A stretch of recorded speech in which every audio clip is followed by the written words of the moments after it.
Live from Minute Maid Park in Houston, Texas, Comcast Sportsnet brings you Houston Astros baseball. Tonight, the Astros open a very brief three-game homestand. They meet the Toronto Blue Jays. Good evening, everybody. Brown and Alan Ashby. The Astros had a day off yesterday after a 4-5 road trip. The Blue Jays make their first visit to Minute Maid Park since '05, Ash. Been a while. The Astros had a chance to see the Blue Jays 4 games up in Toronto less than a month ago. And it's a ball club, the Toronto Blue Jays, that have thoroughly disappointed this year. Yeah, and they've got a lot of banged-up people. The Astros have some healthy guys in the outfield who have been hitting well, running off nice streaks recently. We'll take a look at some of the guys who did well on that road trip. From the corners in the outfield, no doubt. But you can talk about L.J. Ho's, .424 the batting average. He scored 13 runs overall. This guy's been playing really well. Matt Dominguez playing great at third base, driving the home runs and playing terrifically defensively. And Robbie Grossman, 9-game hitting streak now, hitting .341 over that road trip. So these guys really swung the bat consistently well on the trip. L.J. Hose is the guy we're focusing on today, and boy, can he hit it the other way. Mentioned that he's scored 13 runs to this point, .424 on that road trip, and he had his first Major League home run. The teammates appropriately reward him, but stinging the baseball, and he does it so consistently to right field. This guy's looking like a good hitter. Jordan Lyles for another start now, just trying to put together the kind of run he had earlier this season, starting the third week in May. He really put together an outstanding period of starts, and he is trying to get back on that track again after a good one in Oakland, Ash. Then came the last couple of months. Jordan Lyles had his struggles, but one start back. It's actually 2 games because he pitched a bit of relief. But that last start was a very good one in Oakland. And Jordan Lyles started finding that strike zone again with what appeared to be his 4-seam fastball. The changeup gets him a ground ball, and he had the good curveball. So as he got that arm slot going once again, whatever it was, it really settled down. And that's the Jordan Lyles at 22 years of age who looks like he can become a fixture in this rotation. Coming up, one of the top hitting catchers in the American League, also close to setting catcher home run records for the Astros, and he is ripping the ball in the month of August. Jason Castro, the subject. Layla Rahimi joins us in just a moment.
thing to report is that he had his career-high 12-game hit streak snapped on the road when the team played the Angels. But that is about it, because look at what he's done, including his game on July 31st. 17 games, a .349 average, .455 on base percentage, 3 home runs, 12 RBI for the catcher. Not bad at all. And on that road trip, he was able to add to his total. He did 292, was 7 of 24 with a home run and 3 RBI on that 7-game stint he had during the road trip. 6 runs scored as well. And when I asked Castro about what he had been doing at the plate, he said nothing different than what he had been doing all season, other than he was working on how he was reading pitches. It certainly worked. In fact, just Wednesday against the Rangers, he was 2 for 3 with that home run, now up to 47 RBI on the year. And I asked him about also working with all the new arms, and the Stanford Cardinals said he liked having the extra homework. He's re-energized by working with all the raw talent. Coming up, first pitch here from Minute Maid Park, and the Toronto Blue Jays, we hope, will be feeling blue. And hopefully a different game for Edwin Encarnacion as well. Stay with us.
Hitting Jack in the Box with Jack's really big chicken sandwich combos for only $3.99 plus tax.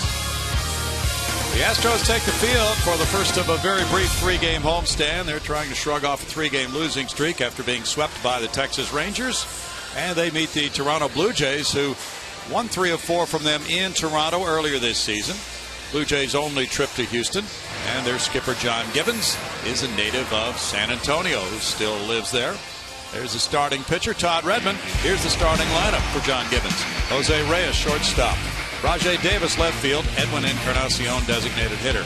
Adam Lind at first base, the cleanup man. It's Fred Laurie at third base. J.P. Arancibia, the catcher. Moises Sierra in right field. Anthony Gose in center field. And Ryan Goins, a native of Round Rock, at second base, making his major league debut. 22-year-old Jordan Lyles takes to the hill. 5-6, 5.19 the ERA. Worked in relief his last time out. His last start came on this recent road trip in Oakland, and it was a good one. Part of a win. 7 innings of 5 hit ball, just 1 run against him, and a couple of walks. He really got the pitches back in the strike zone and down around the knees once again.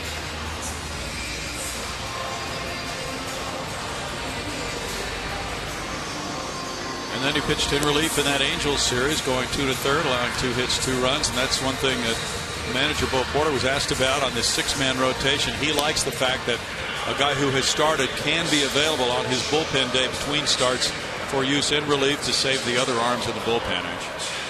As it turned out, when Jordan Lyles came in, he was scheduled to pitch the next day. So it was a bit unusual in that regard. But I think there are guys right now, actually, that the Astros want to see in the rotation, in the bullpen. And I think sometimes we're going to see some jumbling going on. Lyles goes to work, and it's Jose Reyes, the switch-hitting shortstop, to lead it off. And at .297, he has 9 homers, 29 runs batted in. He's had a couple of different injuries this season, left ankle, right knee. And there is ball 1 to Reyes. Reyes, the former New York Mets shortstop, very dynamic player. Last year also played at Miami. And then was a part of that deal, taking him to Toronto along with Mark Burley, Josh Johnson, a couple of other players. A deal that has largely not worked out for the Blue Jays this year. It's 1-1 to Reyes. And he chases a curveball. That's a good spot for Jordan Lyles to start that curveball. He bounced it, but he got Reyes to go, and it's 1-2. Back earlier in the season when Jordan Lyles was pitching well, that curveball became a big strikeout pitch. And we saw swings on curveballs in the dirt just like this one. Off the plate, and it's 2-2. Looks like he's showing a little bit of everything here to Reyes leading off this game, Ash. That's a close pitch right there. One you'd love to get as a pitcher. But in this case, with the veteran all-star Jose Reyes at the plate, you just don't get it. Reyes fouls it back. The Blue Jays are coming off a rough series in New York against the Yankees. They were swept in a 4-game series there. In fact, they lost all 10 games at Yankee Stadium this year. Reyes, a .292 career hitter, has driven in 509, and he is a base stealer, but he's only stolen a dozen this year. His fly ball hits for center field. It backs up Brandon Barnes a few steps. And now in for the catch for out number 1. Defensively for the Astros tonight, behind the plate, it's Jason Castro once again around the infield, right to left. Brett Wallace, Jose Altuve, Jonathan Villar in at shortstop, and Matt Dominguez, who had a big road trip at third. In the outfield, Brandon Barnes in center, flanked by a red-hot LJ Hose and another hot guy, Robbie Grossman. Now Rajai Davis, the speedy one with 40 steals. Takes strike 1, showing bunt. Davis with a .273 average has a couple of homers. He's driven in 15, but with 40 steals in 43 tries, he is a hot commodity with his legs if he can get on base, and also in the outfield. A bit like Jonathan Villar, very willing to bunt, loves to run. Just off the plate for a 1-1 count. Laz Diaz is the home plate umpire tonight. Davis is 32 years old. Up the middle and into center field. Rajai Davis is aboard. He had a 4 stolen base game against the Astros in Toronto, July 28th. And now Encarnacion will be the batter. Encarnacion, one of the top power hitters in the American League, is 6th in total bases. He has 31 homers, 3rd in the league, 93 runs batted in, also ranking 3rd, and a .273 average for the former Cincinnati Red. Better be quick to the plate right now. Rajai Davis will take second in a heartbeat, and he'll take third as well. That's foul for strike 1. His Toronto club is 3rd in the American League in steals, and Davis a big part of that. With 40, he ranks 2nd. He's been caught only 3 times. John Gibbons' club with a 57-71 record in 5th place, last place in the American League East. A season low 14 games under 500 now. Davis takes off. Here's the throw from Castro, and the tag. Altuve take care of out number 2 on a caught stealing, only the 4th time this year. Davis has been caught. It went from 2 to 4. Jason Castro has been throwing extremely well, and he got a lot of help right here from Jordan Lyles, who's only allowed 2 stolen bases now in 5 tries on the season. So that combination of Lyles and Castro extremely effective. And the location of that pitch may have helped him a little bit to come out of that crouch and get ready for the throw. Encarnacion pops it back, 1-2 the count, and the catcher would normally like to have a pitch like that when the runner is going and he has to make a throw, wouldn't he, Ash? Love to. You love to be coming up out of the crouch into the baseball, And that's exactly what takes place. Had this ball been right on the bag, this would have been a wide separation getting Davis. Up to Encarnacion, and it's 2-2. Lyles had a start in Toronto against R.A. Dickey back on the 26th of July. Jordan had a no decision. He gave up 4 runs in 5 innings. Foul ball back. He allowed 2 homers in that game, one by Jose Reyes, the other by Brett Laurie. He left with a 6-4 lead, but the Astros lost it 12-6. And that's one of 4 games in which Jordan could have had a win this year, but it got away after he left with the bullpen's work. The bullpen ERA in his starts is 7.26. It's cracked to right field. Over toward the corner. L.J. Ho's over for a look. Opposite field. Encarnacion hits number 32 to make it 1-0 Toronto. That gives him 94 runs batted in. Tremendously strong and talented player. One of the game's best home run hitters. Gets a pitch up and out over the plate and does exactly what you'd like to do on that type of pitch. Drive it the other way.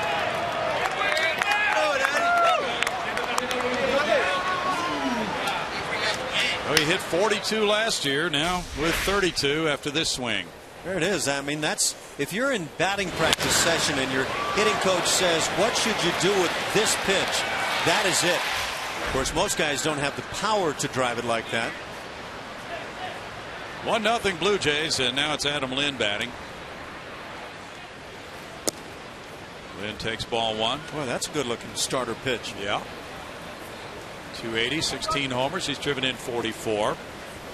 Adam, 30 years old, from Muncie, Indiana. He went to South Alabama. That's low for ball 2.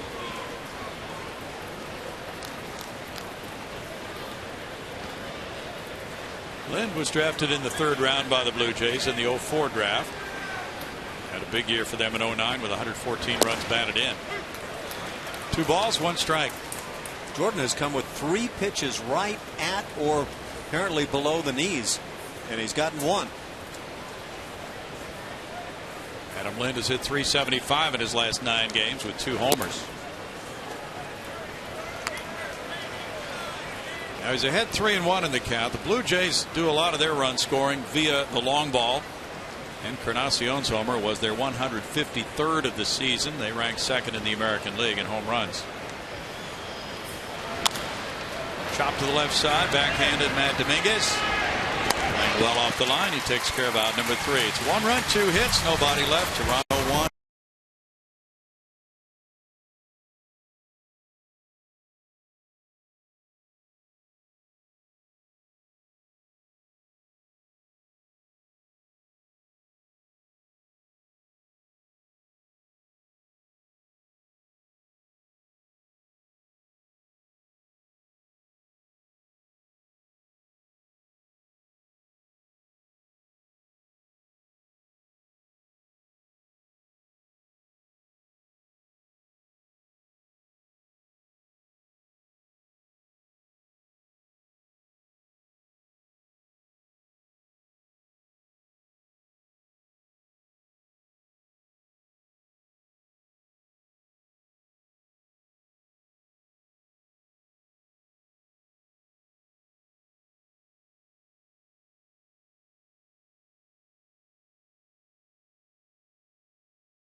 The Astros come up. Bo Porter has made out his lineup card with the usual leadoff man.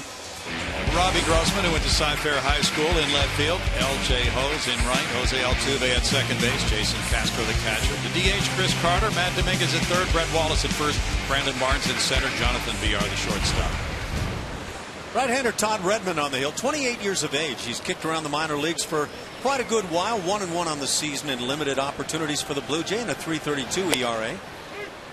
Strike one to Grossman. Robbie brings a 9-game hitting streak into this one tonight. The Astros got a chance to see Redmond up in Toronto in July, and he pitched very well. 6 innings of 1-run ball. It's no balls, 2 strikes. Coming into this game, Redmond had thrown a first pitch strike to just 21 of the last 45 batters he's faced, but had a good start at Tampa Bay on Sunday. 1 run in 6 innings. Breaking pitch in the dirt makes it 1-2 to Robbie Grossman, who with that good on base average has been setting the table for the others behind him in the Astros lineup. During his 9-game hitting streak, he's put together a nice .341 batting average. That's been a successful pitch for Redmond. Strikeout number 1. Defensively for the Toronto Blue Jays tonight, behind the plate, it's J.P. Arancibia. Around the infield, Adam Lynn. Ryan Goins, just newly with the club at second base, getting his first start in the bigs. Jose Reyes and Brett Laurie wind out the left side. In the outfield, it's Anthony Gose in center. Moises Sierra, another one of the youngsters, in right, and Rajay Davis with speed in left. L.J. Hose comes to the plate, carrying a .307 batting average. He looks at ball 1. He has 1 homer. He's driven in 4. He's added 3 doubles and 2 triples to his offensive numbers with a .440 slugging percentage. That bottom of the knees area is apparently not going to be easy to get tonight. No, it doesn't look that way. Redmond was drafted by Pittsburgh in the 39th round in 2004. Then the Atlanta Braves traded for him. He gets a swing there and a 2-1 count. He went to Cincinnati in another deal. The Paul Yanish trade from the Braves was a waiver claim by Baltimore this February, and then Toronto claimed him on waivers in March. 2 balls, 2 strikes. He's born in St. Petersburg, Florida, went to St. Petersburg Community College, and had just 1 major league appearance for Cincinnati last year prior to this season. Fastball is in the low 90s, but it has been a very effective pitch, and he's thrown it by the hitters upstairs this year. And just over a strikeout per inning would tell you that he's had something working. That's tough to be able to pick that up. What we saw there with Robbie Grossman at the plate is he gets under the fastball a little bit, and it tends to ride. He has some good deception going. Hose, though, takes a walk. He's aboard for Jose Altuve. The Blue Jays, with their 5-game losing streak, have averaged just 2.4 runs per game in the last 5.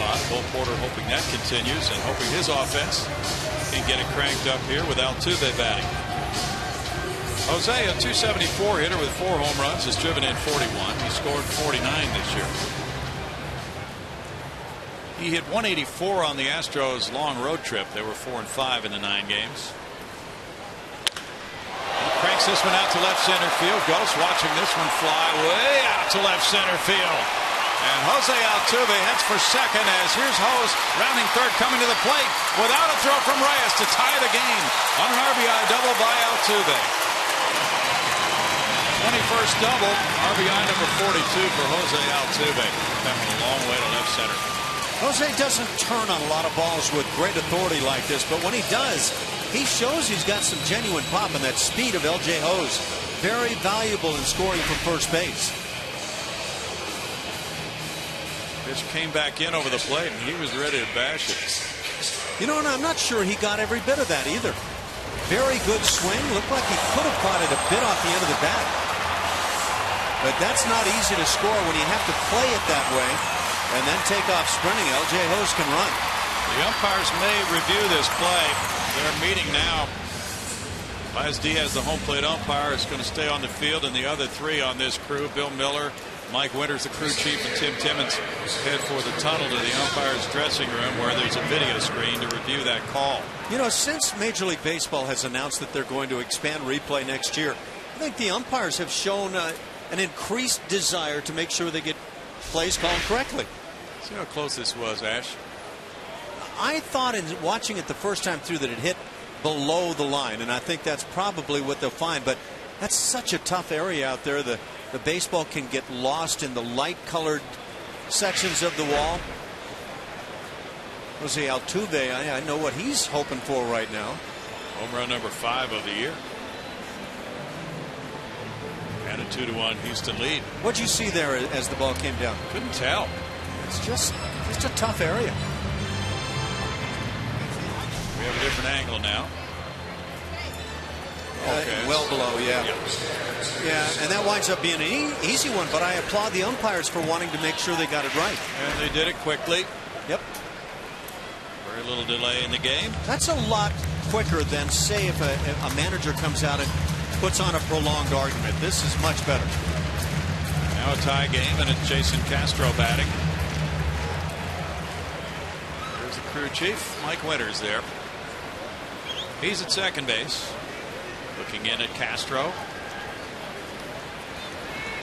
Castro shoots one foul for strike one. Jason with 15 homers, 47 runs batted in, has a .273 batting average. And as Leila Rahimi told us, he has been sizzling here in the sizzling month of August.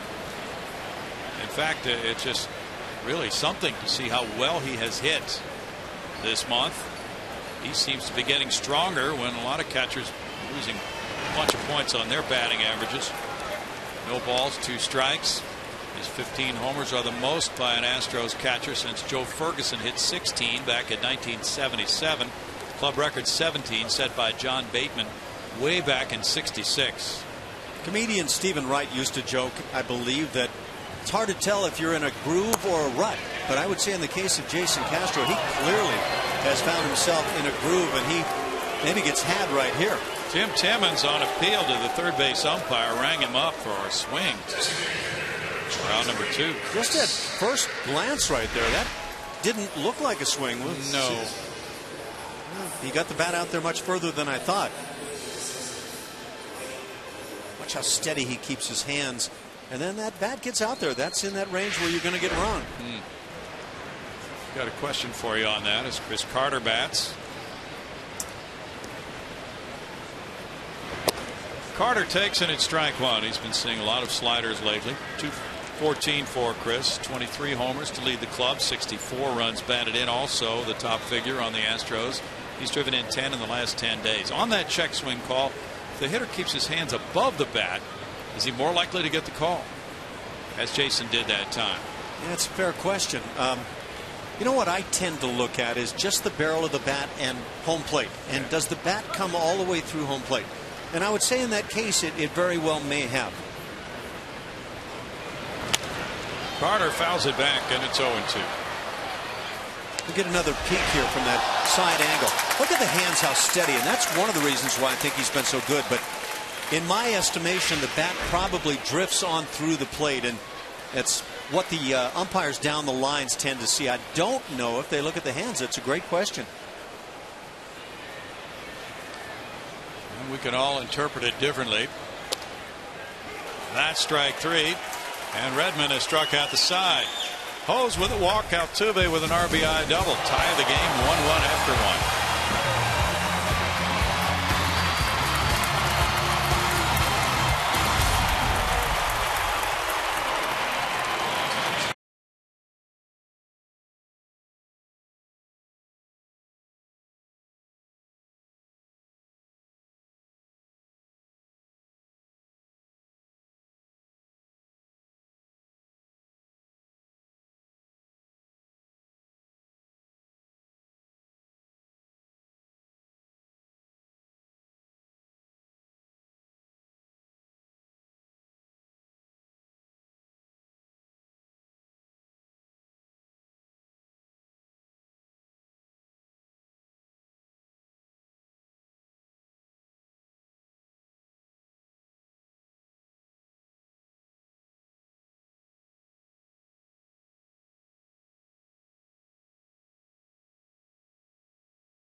today's special guests. Kevin Eschenfelder has the Sporting World covered on Sports Talk Live.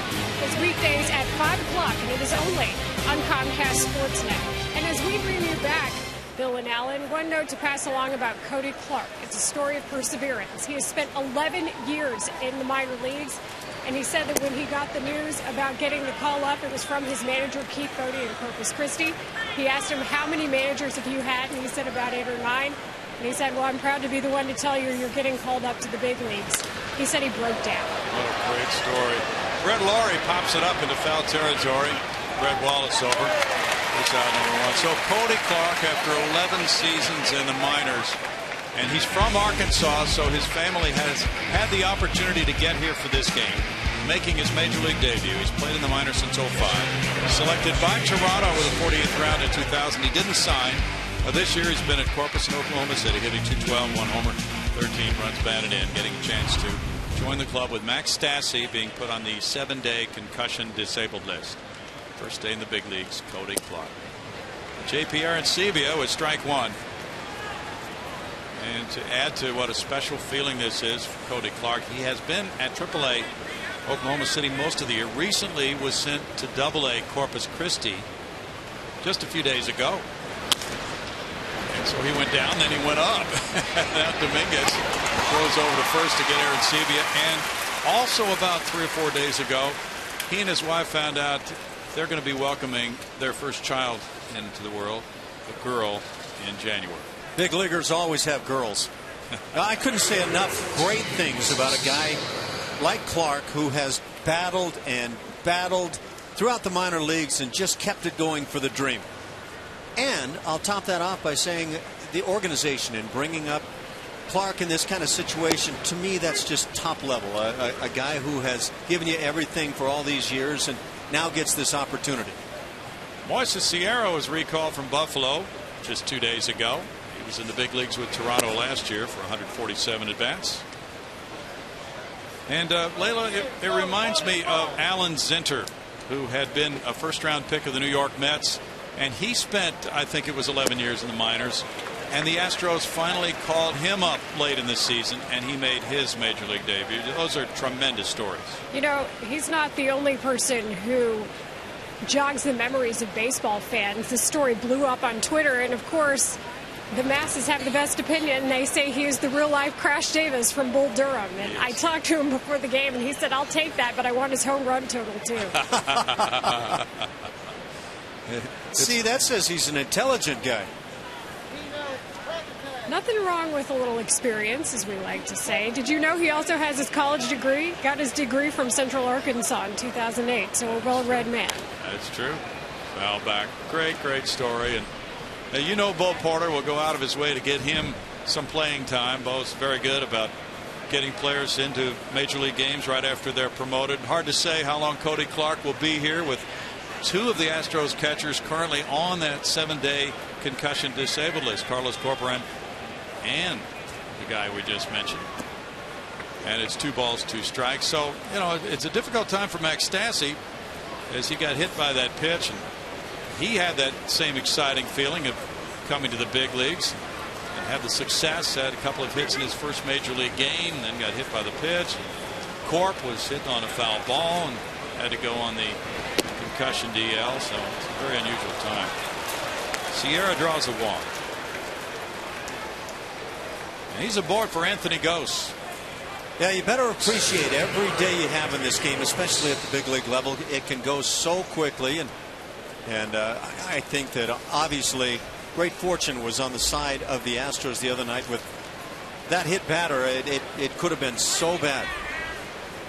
Anthony Gose was a part of the Roy Oswalt trade. He was with the Phillies, and then immediately after the Astros got him in the trade, they sent him to Toronto for Brett Wallace. So Gose had 244, playing center field while Wallace plays first for Houston, and he takes ball 1. Gose just rejoined the Blue Jays, recalled from AAA Buffalo 7 days ago.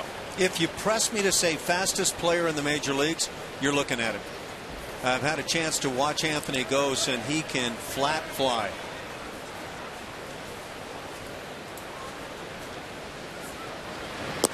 Gose takes a look at it, and it's 2-0. He can really throw too. That's the other thing. Everybody talked about his arm, and I kind of felt like, I need to see it before I'm going to buy in. When I saw it, I bought in. He was hitting 239 in AAA. Broken bad liner over second base into center field, and here's the first and third move of Moises Sierra. And with 2 outs, it's going to be Goins batting for the first time as a major leaguer.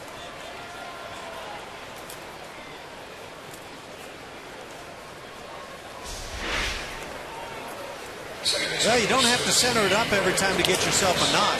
Nice short stroke. Blue Jays have Colby Rasmus as their everyday center fielder, but this guy is waiting in the wings.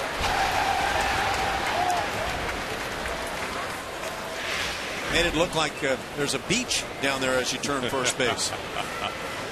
First major league plate appearance for 25-year-old Ryan Goins. Drafted in the 4th round in 09 by the Blue Jays. Born in Round Rock, Texas. He went to high school there. He went on to Dallas Baptist University. Played at AA New Hampshire last year.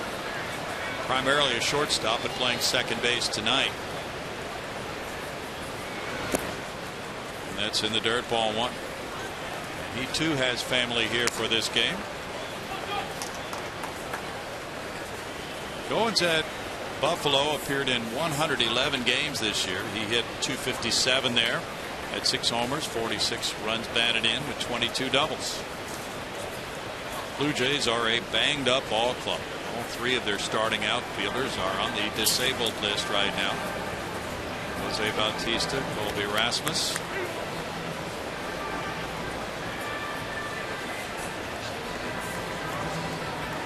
Take a look at Jordan Lyles with men on base, a .310 batting average, 6 homers, bases empty, .269 with 4 homers.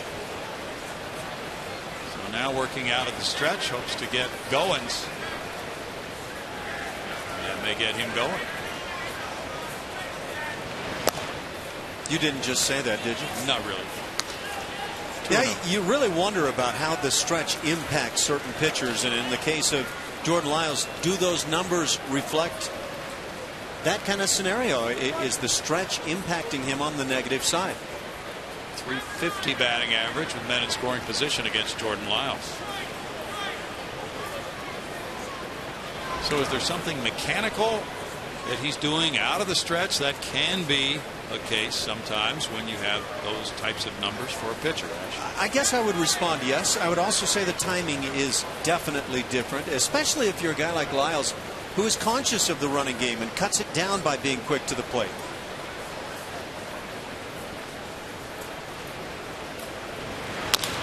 Chop to second.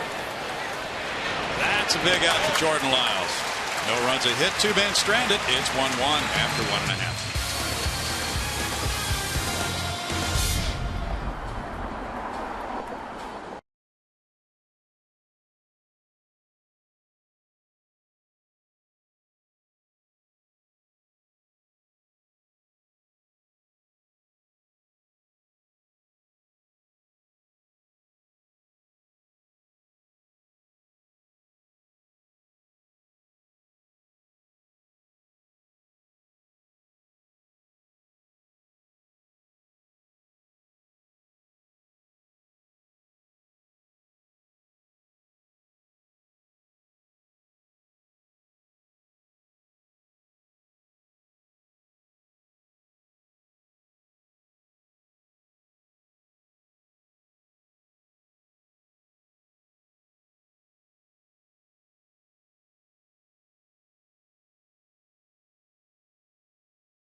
piece. Matt Dominguez hit .343 on the Astros' recent road trip, and he said that he spoke with Edwin Encarnacion, actually, the last time the team was in Toronto, and Encarnacion gave him some advice. He said that he had been abandoning his hitting approach, Edwin had, when it came to hitting with 2 strikes, and Dominguez says he learned from that and was able to think about it and retain that information. I'd say both hitters, Bill and Allen, are doing pretty well right now.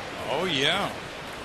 He looks at that pitch and sees a slider outside, and it's 2-0. You mentioned how well he's hit on the road trip. Hit 3 homers, drove in 6. Had a 4-hit game against the Angels, close to home.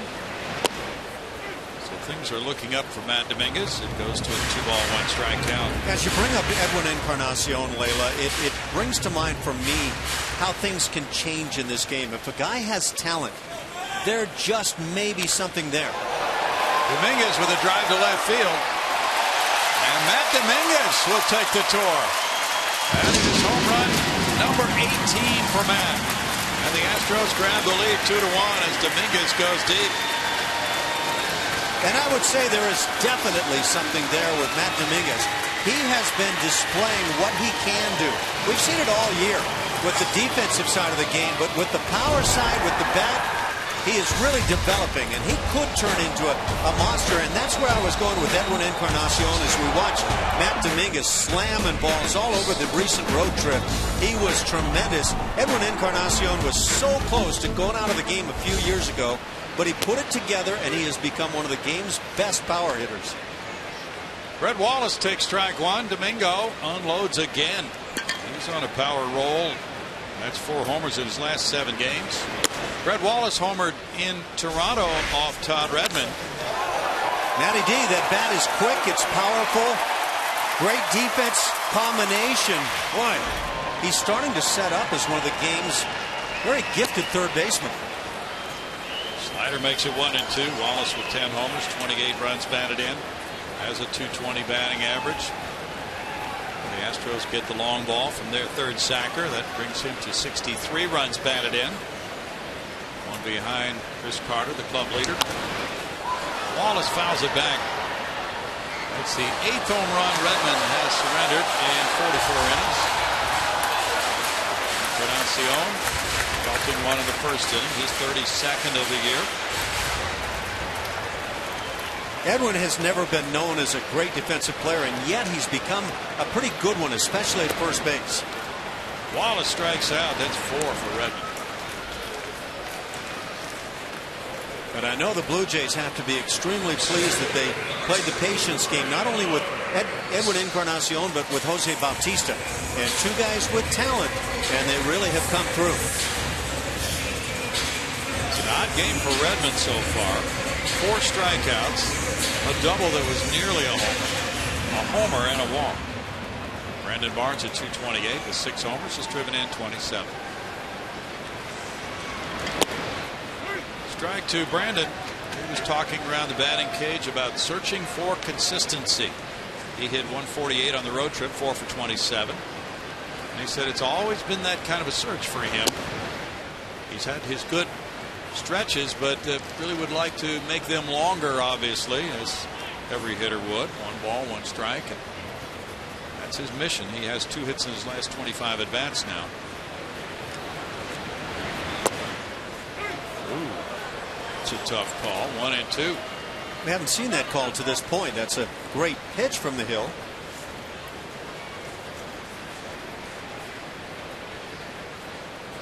Jonathan VR is on deck.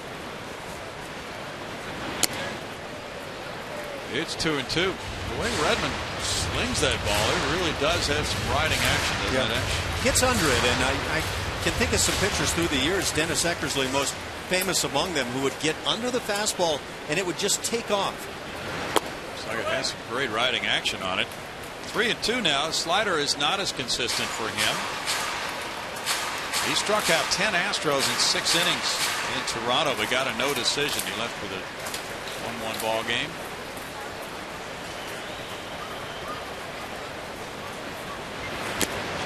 He gets a foul tip strikeout there. Aaron Sebia holds on. That's 5 Ks for Redmond. A reminder as you enjoy a cold one to look forward to Miller time later in tonight's game. It's brought to you by Miller Lite. Glad to welcome our friends from Toronto who had both national anthems of both countries before the game. It's their first visit here since '05 when the Astros swept the Blue Jays in a 3-game series. They faced Wandy Rodriguez, Roger Clemens, and Roy Oswalt. Jonathan VR has been out with a thumb problem. Much better now, and there's ball one. Jonathan had 244 with no homers, has 1 run batted in. He had a 4-game hitting streak that was snapped Monday night in Arlington, Texas. Then he sat out the next 2 games. 1-1. The thumb is the left thumb, but it's been bothering him more batting right-handed because the right hand has been resting on top of it. The rumor is that Chin-Min Wong, the veteran right-hander, will be activated and start tomorrow night's game for Toronto here. Slider works there for strike 2. A former outstanding pitcher with the Yankees, but hit on hard times and just can't seem to stick with the club right now. Mark Burley starts Sunday at 1:10 against Dallas Keuchel. Brad Peacock to go tomorrow night for the Astros. Chin-Min Wong injured his ankle right here years ago when with the Yankees. 2 balls, 2 strikes. That really was a negative turning point in his career because he was out for a while with a sprained ankle, and then the reports were that he was favoring that and came up with some arm problems after that.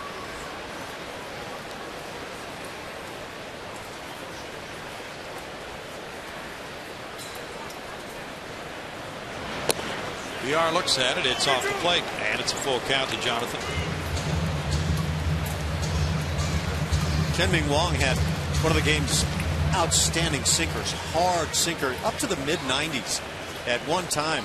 Just a dominant sinker pitcher. Yeah, some big use for the Yankees. Out to right center field. Ghost will not be able to catch up with this one. That's going to be up on Tal's Hill. Ghost picks it up on the hill. VR stretching it out for third. He'll make it without a play. Stop sign as he goes around third base. Stand up triple for Jonathan VR, his second 3-base hit. One of the most talented looking young players in the game right now. He has his consistency issues, but there is, I don't think, a doubt among any of the experts in the game that this guy's loaded with tools. He caught up with one of those riding fastballs, Ash. He took it for a ride the other way. Well, he can drive it. And he's also exceptionally good from the left side of the plate at slapping the ball to left field. You can see that he can run, and we see that all the time with that running game that he'll exploit at any time. He's aboard with 2 down for Robbie Grossman. Grossman struck out in the first. There's ball 1. The Astros have 3 hits, a double, a homer, and a triple. Back to that strikeout for Robbie Grossman in the first inning. Looked like he got back to that uppercut swing a bit from the left side. Something that he has gotten away from for the good part. Takes a strike, and it's 1-1 to Robbie.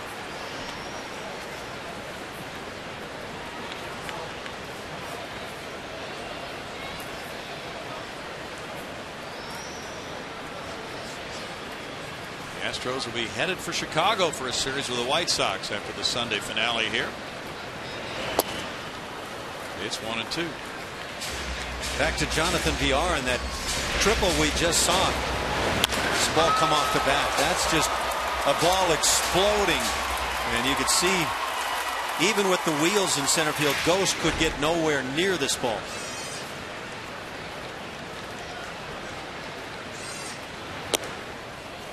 It's 2-2. It would appear that Redmond has spotted what maybe we have seen a bit at Robbie Grossman underneath the fastballs to this point.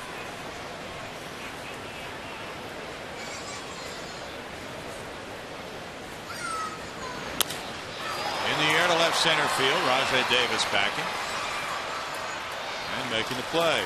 Matt Dominguez home run gives the Astros a 2-1 lead after 2.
experience via computer, smartphone, or tablet.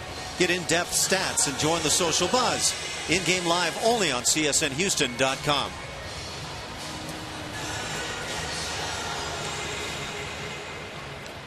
We go to inning number 3. The Astros lead at 2-1. Each club with 3 hits and no errors.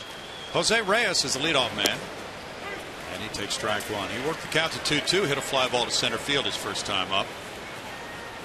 That was a huge deal involving Reyes and the others over the winter, taking them from Miami to Toronto. Reyes has played well this season. He's been nursing a couple of nagging injuries, as we mentioned.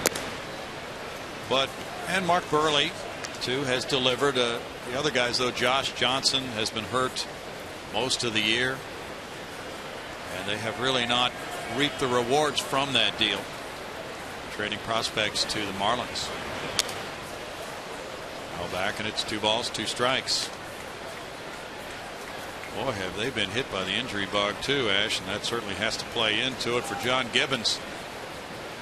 Johnson's back on the disabled list. Steve Delabar, an all-star reliever, is there. Dustin McGowan, Brandon Morrow, they're all hurt.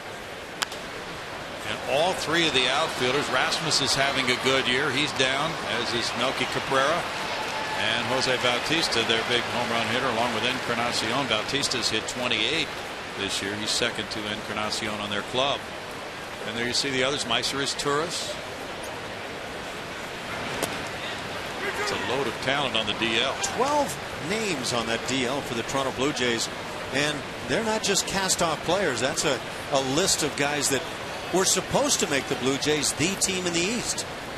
There's a line shot by a diving Altuve. Really ripped into right field by Reyes. Hit number 4 for the Jays. Well, Jose Reyes has been one of the game's most highly sought after shortstops here in the last 5, 6, 7+ years.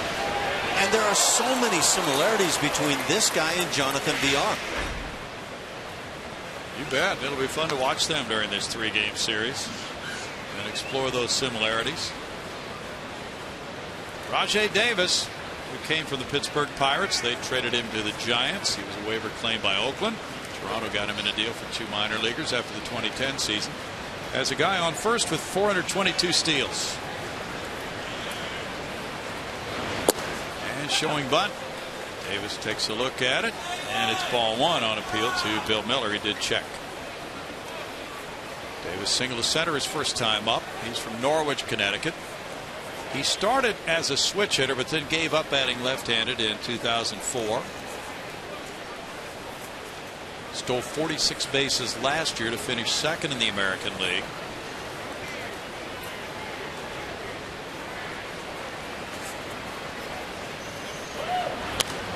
Davis fouls it back. Ooh, the bat almost hit the on-deck hitter, Encarnacion. Rajai Davis at times becomes the guy in a lot of people's minds is a perfect 4th outfielder.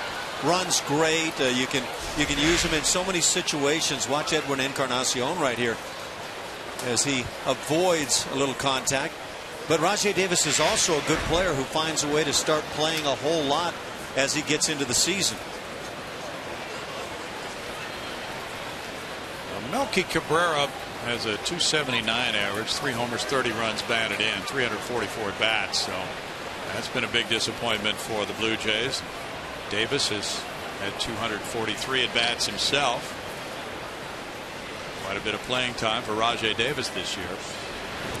He was an everyday player last year. That's a strike, and it's 1-2. Once injuries beset guys and certain players don't produce, Rajai Davis gets a chance, and solid performer. Well, he's a good 4th outfielder, isn't he, Ash? Saw him make a tremendous play up and over the wall in Toronto last year. One of the best in the game 1 year ago. Strikeout looking. Lyles dropped a curve on him, and it's strikeout number 1 for Jordan.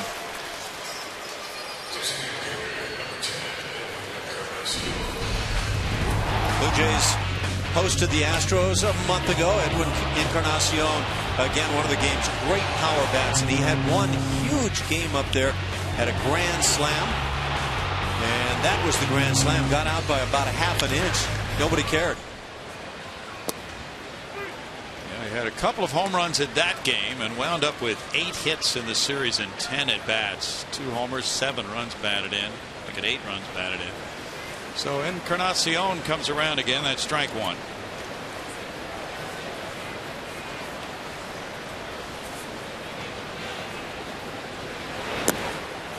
Jordan Lyles continues to do a nice job in terms of the running game, as the Blue Jays have some guys who would love to run.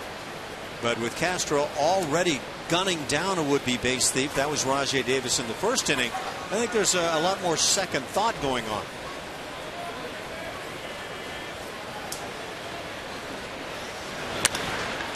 Fly ball out to right field. LJ Ho's in position. This time it stays in the ballpark for out number 2. But we saw his opposite field power back in the first inning. Jordan Lyles with that fastball in the last start in blue there, you can see he threw it about 10% more than he had been up until that point. And I might suggest that maybe that was because he started throwing the fastball for strikes again, as he would seem to be throwing more four-seamers. And once he was afforded that possibility, utilized it well around the knees. Adam Lind is the batter. He hit a chopping ground ball to Matt Dominguez. Matt playing him well off the line again this time. Well, there's some big series around the majors during this 3-game period of time this weekend. One of those series finds the Oakland Athletics in Baltimore. Orioles lead at 6-5 in the 5th. That's ball 1 to Adam Lind. Bud Norris started that game for Baltimore and allowed home runs to Coco Crisp, his 12th, and Brandon Moss, his 21st. Now Baltimore's gotten number 3 of the year from Brian Roberts and number 27 from Adam Jones. Norris still in with a 6-5 lead in the 5th.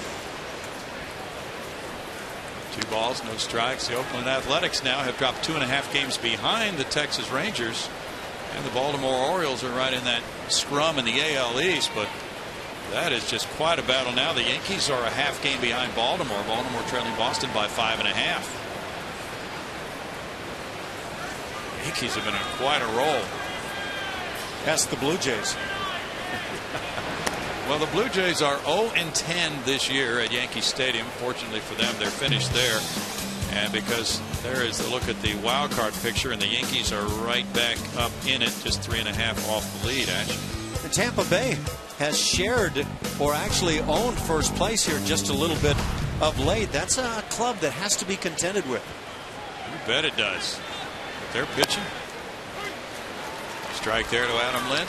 But I've said for some time that I kind of like the Baltimore Orioles. They're going to score some runs. Bud Norris, I thought, would provide some pitching that would help them a good deal. Time will tell. Well, the Rays are pounding the Yankees tonight in St. Petersburg 7-1 in the top of the 6th inning. They have Chris Archer on the mound. 3 balls and a strike to Adam Lind. They have home runs from Benjamin Zobrist, number 10, Evan Longoria, 26, Matt Joyce, 17, Jose Lobaton, number 6. And so the Yankees, after playing so very well, seem to be fired up by the happenings against the Red Sox, with Dempster hitting A-Rod. They're lagging behind tonight with Hiroki Kuroda getting pounded.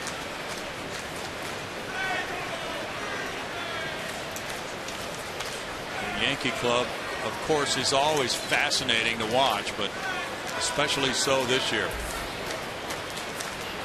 And Derek Jeter's not too far from returning to them. He's on a minor league rehab assignment now. Got a couple of hits last night for AAA Scranton. Bouncer, and Altuve comes in from right field, makes the throw over to Wallace, and makes it a scoreless 3rd inning for Jordan Lyles with a 2-1 Houston lead.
Astros will welcome Olympic gold medalist and two-time world champion softball star Cat Osterman to throw out the first pitch. Get here early for the 7:10 game as Cat will be signing autographs from 6 to 6:30 on the main concourse. Call 877-9-ASTROS or visit astros.com to get your tickets. Bill and Alan, if there's one person I would have wished I could pitch like, it would be the great Cat Osterman, that's for sure. It'll be fun to have her here at the ballpark. Such a great pitcher. And so very effective. L.J. Hose walked and rode home on the Altuve double. He lines a shot to right field. That's in for a leadoff single. He went for that very first pitch here in the bottom of the third inning and found a good result with it. There is something about opposite field hitters and guys who have success in terms of overall batting average. They just stay on the baseball longer. They see it longer and give themselves a chance. And this is really what L.J. Hose seems to be about. Well, he hit .412 on the road trip. So 1 for 1 tonight. He has 15 hits in his last 35 at bats. And Jose Altuve as the throw goes to first. And I wanted to ask you about that, Ash, because there's an interesting article in Sports Illustrated this week about Chris Davis of the Baltimore Orioles and how he has exploded since he left the Texas Rangers and joined the Orioles. And the Rangers were trying to get him to go into more of a crouch and do some different things that had not been a part of his hitting. And he did not find success trying to hit their way. So when he got to the Orioles and he had a discussion with Robinson Cano at winter ball, he thought that he needed to go to winter ball because he had not had a good season and needed the extra at bats and needed to work some things out. Cano told him, go ahead and pull the ball. That's who you are. Don't try to just move the ball around the field and get base hits. And you know, you saw the explosion, and he continues it this year. But they talked about hitting theories in the article. They talked about the Ted Williams theory of the uppercut swing and trying to put the bat on the same plane as the baseball and keeping it on that plane.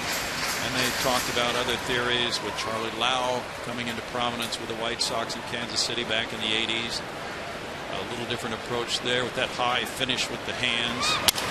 Bouncer up the middle, knocked down a bare hand of Redmond. And he throws to first and throws it away. And here goes Hose for third base, and Dave Trembley's going to stop him. No, he's coming to the plate, and he scores. Here's the throw to third, and Altuve is out. The Astros lead it 3-1.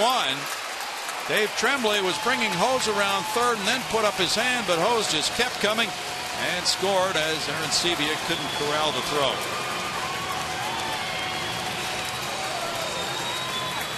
Very intriguing play, and it really sets up well for the Astros because of the fact that Redmond tries to barehand this ball. One hop, and let's barehand it. Well, let's barehand it again. And a lot of times with that barehanded pickup, you'll see Aaron throws. And that's what happens right here. And again, L.J. Hose, because of his speed for a second time on the night, is able to extend a play and score. And L.J. Hose got himself in a spot coming around third base where he was initially being waved home. And at that point, he lost sight of Dave Tremblay. You can see the eyes avert back to where the baseball is, and there was no way to stop him. And it's actually a good thing for the Astros it turns out that way. It's ruled a hit for Altuve, and then an error on Redmond's throw. And then play came in to the plate. So it went 3-2-5 as the first baseman Lynn got it to the catcher Arancibia, who relayed it on to third base on Altuve. 3-2-5 on that out. And Hose scores to make it 3-1. Yeah, you'd think a pitcher after barehanding it, might realize that he doesn't have the same feel in that hand after taking a ball off it. Castro struck out earlier. He puts it in the air to left center field. Davis waiting. And it's out number 2. Well, a lot's gone on. You posed the situation about Chris Davis. And number one, I find it intriguing that Chris Davis has become such a great power hitter now.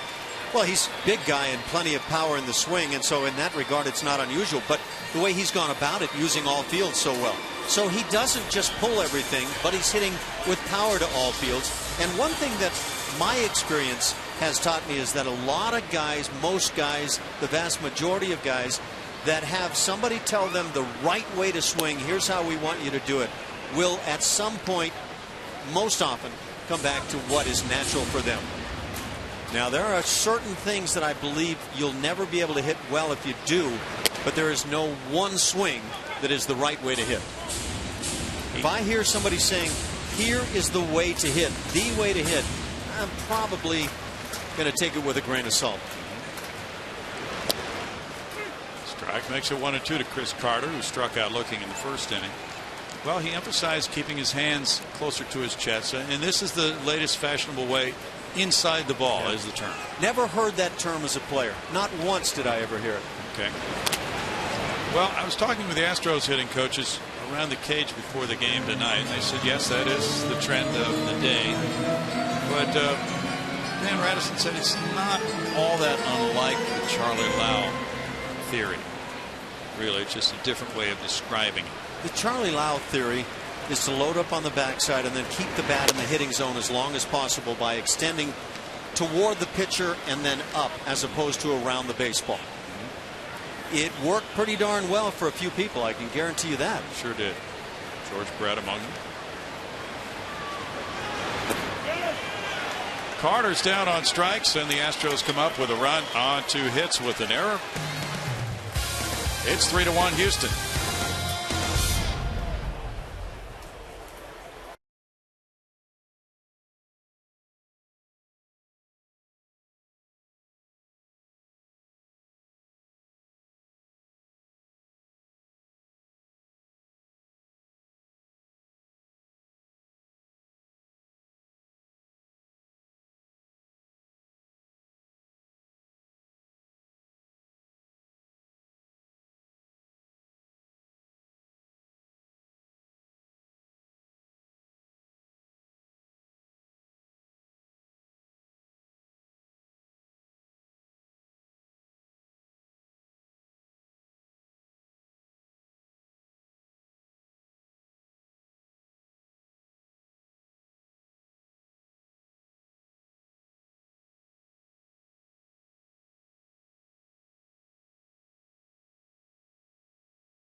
One here in the 4th inning, and it's time now for our tweet of the game, brought to you by AT&T, and it's from @KevinBastash. Always a good follow on Twitter. And hey everyone, look who is in OKC's dugout tonight. It's Kyle Weiland. This was actually last night, but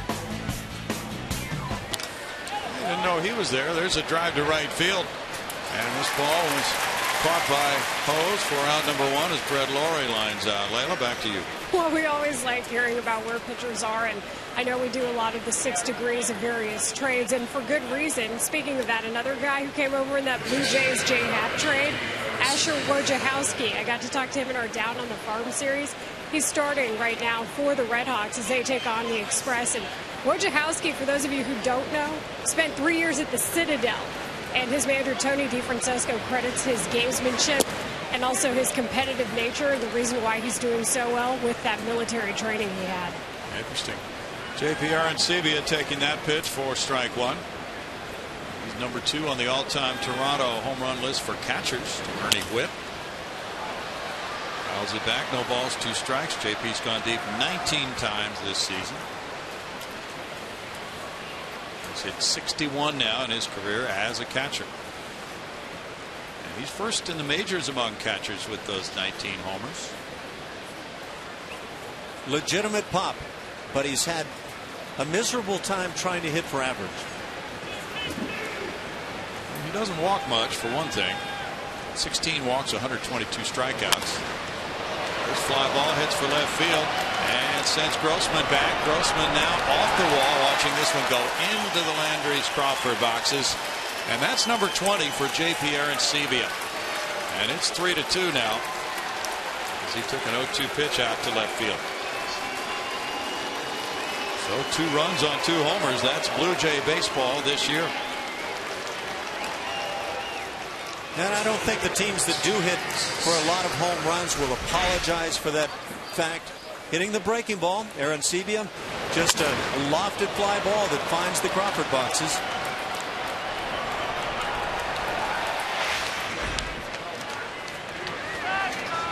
It's a 1-run lead now for Jordan Lyles. Moises Sierra the batter. That's strike 1. Lyles shooting for win number 6 of the year.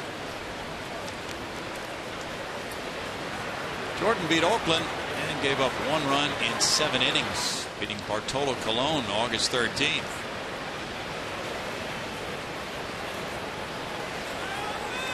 That snapped a 5-game losing streak. Altuve to his left.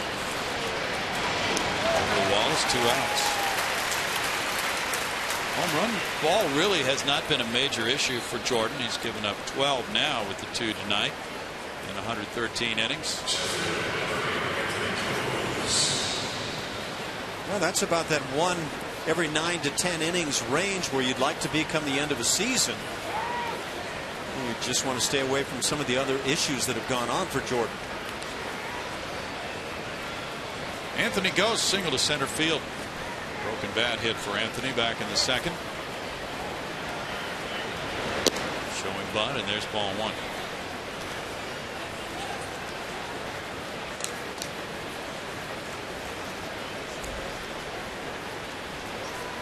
Game 1 of a 3-game series, and it's kind of another stop on a road trip for the Astros, so to speak. And also the beginning of a stretch of 20 consecutive games until their next day off comes around.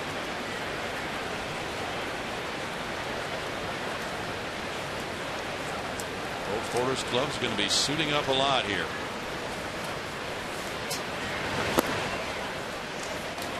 Now Ghost works the count to 3-0. That was the 2-seamer diving out of the strike zone that I perceived that really seemed to give Jordan Lyles a lot of a tough time. It's a great looking pitch if he can throw it for a strike. 3-1.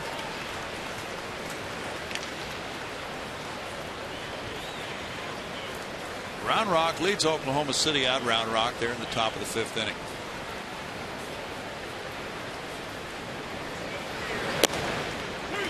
Strike makes it 3-2. Layla mentioned Asher Wojciechowski pitching tonight. And last night Oklahoma City got drubbed. Gave up 10 runs to Round Rock in 1 inning, but the Red Hawks still have a 6-game lead over the Round Rock Express. Chopped, and that's foul, third base side. Still 3-2. And 3 games remaining in that 5-game series. So if Round Rock is able to win all 3, it's a little bit different race. But if Oklahoma City wins just 1 of the 3, the Red Hawks leave Round Rock with a 5-game lead and 8 to go. The Red Hawks play their final 8 at home. Round Rock is on the road for its final 8. Line shot on through into center field. That ball was smacked by Ghost. Both of his hits have come right up the middle. The first one a broken bat. This one really sharply hit. Tomorrow night, Coca-Cola is giving out 10,000 replica orange jerseys prior to the Astros Blue Jays game. Then on Saturday the 31st, Houston Methodist is giving away 10,000 replica rainbow batting practice jerseys prior to the Astros Mariners game. Call 1-877-9-ASTROS or visit astros.com for your tickets. Layla's modeling. Yeah, it always looks better on her. Yeah, it's good color on you. Ryan Goins the batter. He grounded to second earlier. The toss goes over to first. Josh Lindblom is pitching tonight for Round Rock against Oklahoma City. He's been in the big leagues and he has a 2-0 lead in the top of the 5th.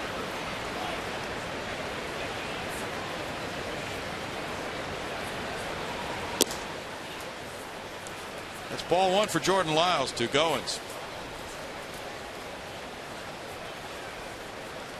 Been something of a revolving door at second base for the Jays. We showed you that list of players on the DL. That includes Meiser as Turris, who's been their second baseman a lot of this year.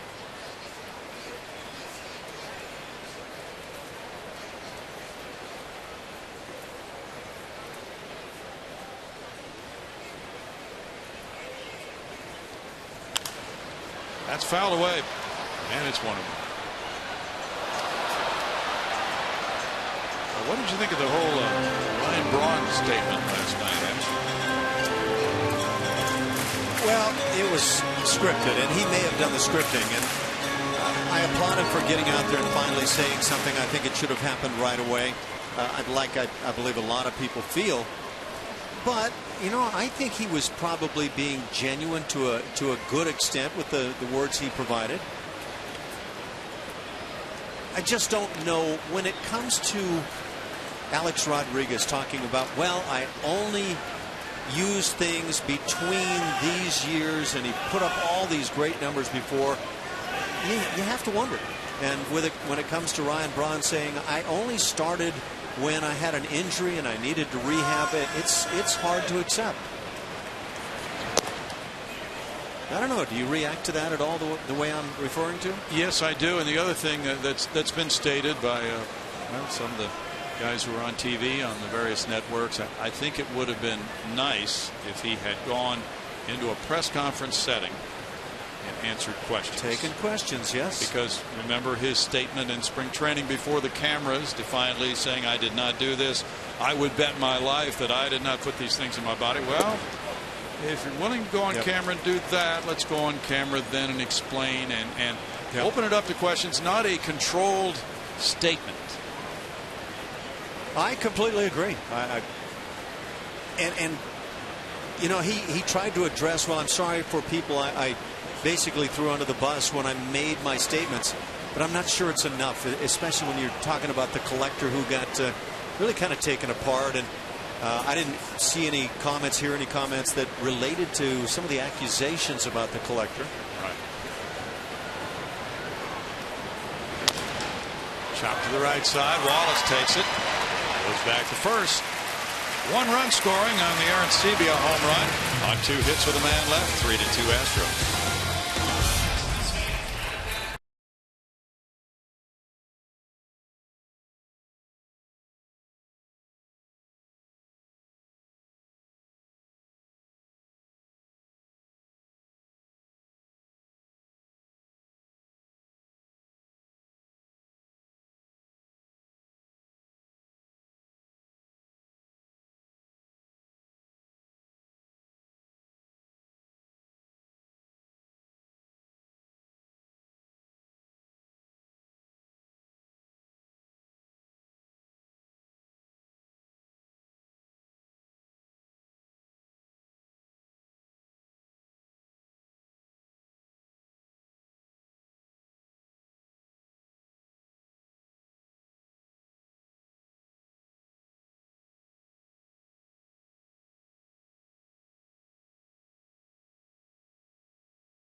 August 30th is another Dollar Dog Night presented by H-E-B. Enjoy $1 hot dogs all game long. First pitch is at 7:10 against the Seattle Mariners. Call 1-877-9-ASTROS or visit Astros.com for your tickets. That's a good program. Dollar Dogs. Fireworks coming after the game tonight.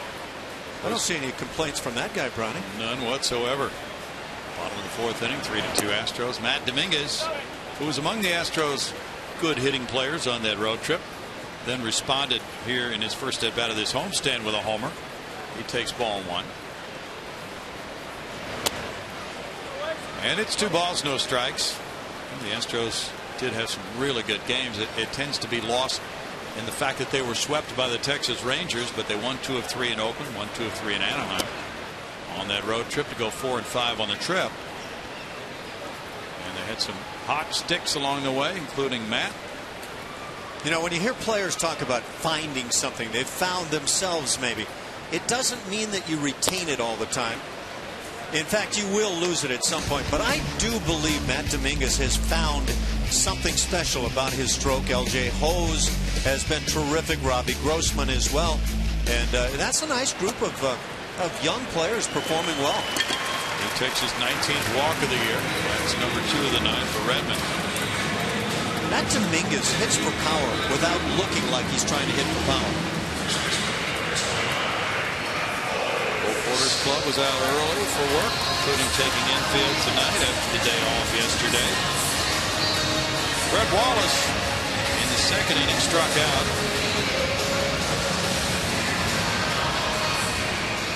That's a wild one in Baltimore. The Athletics are now leading it 7-6 over the Orioles in the top of the 6th inning. Bud Norris no longer in that game. And it's ball 1. We'll have to check on the rumor was that the Athletics had traded for catcher Kurt Suzuki today. Yep. They did. Well, that was the rumor. I'm just acknowledging exactly that same thing. I saw the headline. Let's see who's in the lineup for them tonight. Stephen Vogt playing tonight. Porter's Club leading by 1 here. 3-2, and Wallace has a 1-0 count. Norris tonight gave up 7 earned runs in 4 2/3 innings. Troy Patton has relieved him. Dan Straley, the starter for Oakland. That's ripped on a line toward the right field corner. It bounces and stays in play. And that gives Dominguez a chance to come to third, but not advance to the plate. A double for Wallace, his 10th of the year. That had some topspin on it. Sierra got over and got it back in, so it's 2nd and 3rd, nobody out. When Brett Wallace is aggressive, he brings out his strongest capabilities, and that's with the bat. There's just no question about it. And the more he stays aggressive, the more he has a chance to do this damage.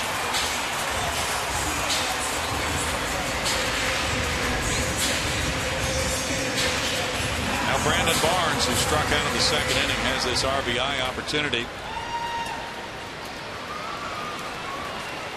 Big situation here for Brandon with the Astros up by 1. Takes high for ball 1. By the way, Brownie, the MLB site for the Oakland A's lists Kurt Suzuki as one of their 2 catchers now. He and Stephen Vogt, rather. Well, apparently the pitchers were turning cartwheels at the opportunity to get Suzuki back in the clubhouse. He was very well liked, and he was obtained last year by Washington in a deal, so now Washington has flipped him back to Oakland. They were really in dire straits for catching with the broken big toe of Derek Norris. They have some minor league catchers who are banged up as well.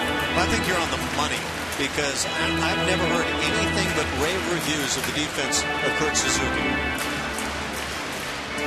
Boy, it's that time of year, Ash, when the club's in Oakland's shoes really feels it has to address an injury situation like that. Well, they're trying to overtake a Texas Rangers club that has gotten stronger. Fly ball hit into center field. That'll score a couple depending on Ghost's arm. Nope, just one, because Ghost with that well-established arm brought the decision to hold Brett Wallace, and it's an RBI single for Barnes. His 28th run batted in, and a 4-2 Astros lead. They've scored in each of the first 4 innings. And they're doing it against a guy who was quite effective against them in Toronto. Nice job with that breaking ball down and away, just reaching out, centering up the baseball. Brandon Barnes. Well, it might have been the fastball out there. One way or another, nice work. And start extending this inning.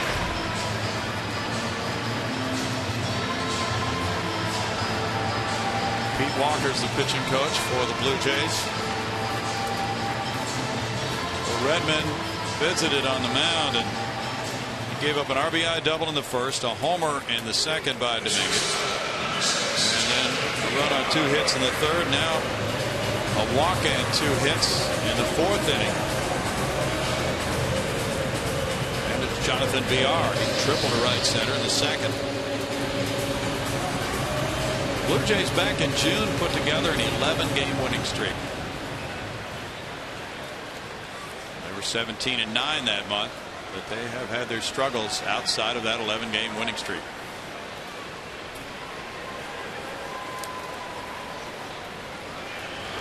Showing bunt, VR takes it for ball 1. That's a tough assignment down at third base for a guy who doesn't run very well. Brett Wallace. Should VR drop down a bunt, just could be panic time when you don't run well at third base.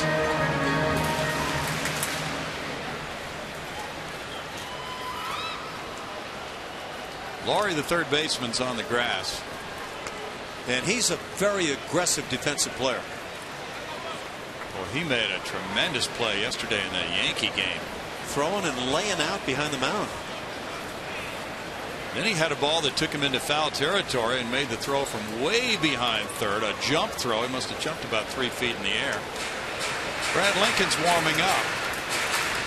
Rangers are leading 6-3 in the bottom of the fourth at Chicago against the White Sox. They have the talented youngster Martin Perez on the mound against Chris Sale. They've raked Sale for 6 hits and 6 runs in 4 innings. VR takes. Jeff Baker hit his 10th home run. Ian Kinsler number 11. Adam Rosales chimed in with number 5. Supposedly, according to reports, the Rangers were in on Daisuke Matsuzaka. He signed with another club, but they were still looking for help for their rotation. 2-1. You know, some of these clubs, and we'll start with Atlanta, in a prime position. You know, you don't even worry about that club being a playoff team if you're in the Braves situation or in their fans situation. They have such a huge lead, 14 games, but would you like them to win a playoff series? They're so banged up right now. And if you acquire a player or two, do you have a guarantee? Out into right center field with a runner going. That's in for extra bases. It's going to score a couple. MVR is going to keep running. He's going to hit for third again with a 2-run triple.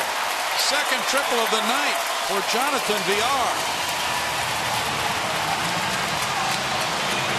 6-2 Astros, and VR had 1 triple coming into this game. He now has driven in a couple to give him 3 runs batted in. Boy, does he look good. And look how short he is to the baseball. The barrel of the bat doesn't fall below the ball and then try to catch up with it. Instead, just directly en route to the baseball. He hits with pop by being quick, not by being long. And then lets the legs take over. He's got a shot at Craig Reynolds. Nobody should ever have a shot at Craig Reynolds. Craig had 3 in 1 game. Now the infield comes in. Robbie Grossman, the batter, nobody out. And he checked his swing. Robbie's 0 for 2 tonight. I think Craig had 2 of those triples in 1 inning. Memory serves. Yeah, I think that's right. Back in 81. I think he may have been using my bat too, and I am forever upset about that. It was against the Cubs. May 16th, 81. He used your bat and hit a triple. He started finding some success. Well, you know how players are. You grab one guy's bat and then you get a hit, and suddenly it's time to lock in. And I think he locked in with that thing for a while. Justin Maxwell hit 2 triples opening night here against Texas.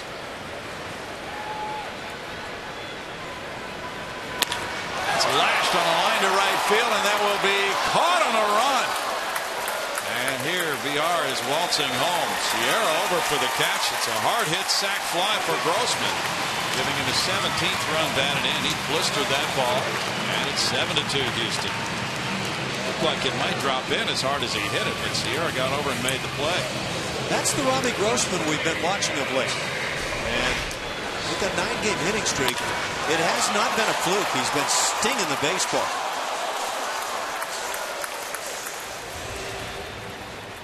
Takes a pretty nice play to keep him away from the 10-game hitting streak. Yes, sir. Jay Hose with ball 1. He's been on both times. Grossman put a charge into that one. Got his 17th run batted in.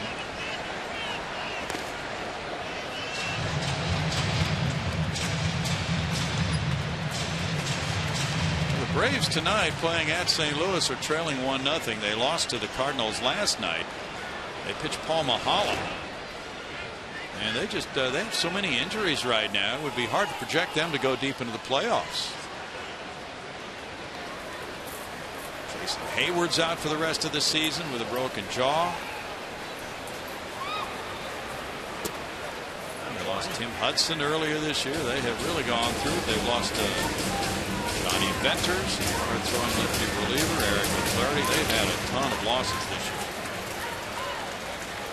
Well, those last 2 pitches from Redmond, very good ones, no calls. And that's ball 4. That's his 3rd walk of the night. And with Lincoln warming up, that's going to be it. John Gibbons has already made the move to the bullpen. Second visit of the inning.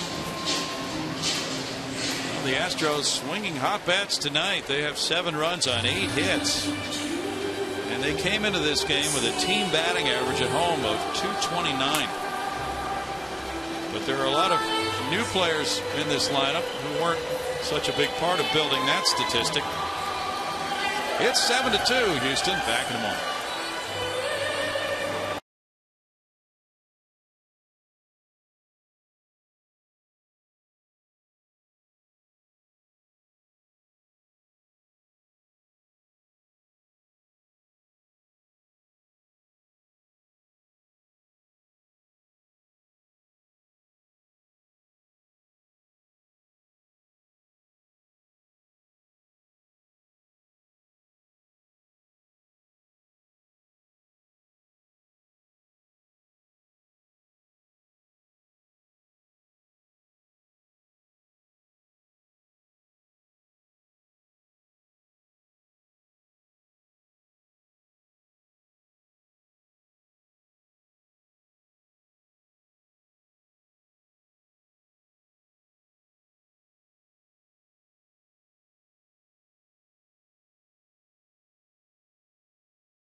Making cancer history. August 23rd of 2006, with his 16th month single of the season, Houston center fielder Willie Taveras extends his hitting streak to 26 games to set an Astros record. The previous mark was set by second baseman Jeff Kent in 2004.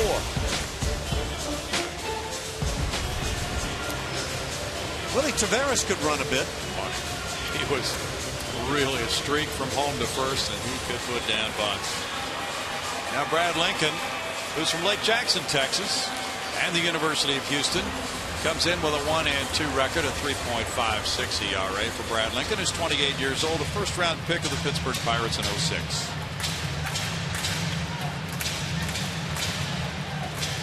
Those numbers, pretty darn good. .212 the batting average against left-handers, just .200. And so Brad Lincoln has the assignment now to try to keep things close. He just pitched yesterday in a game at Yankee Stadium.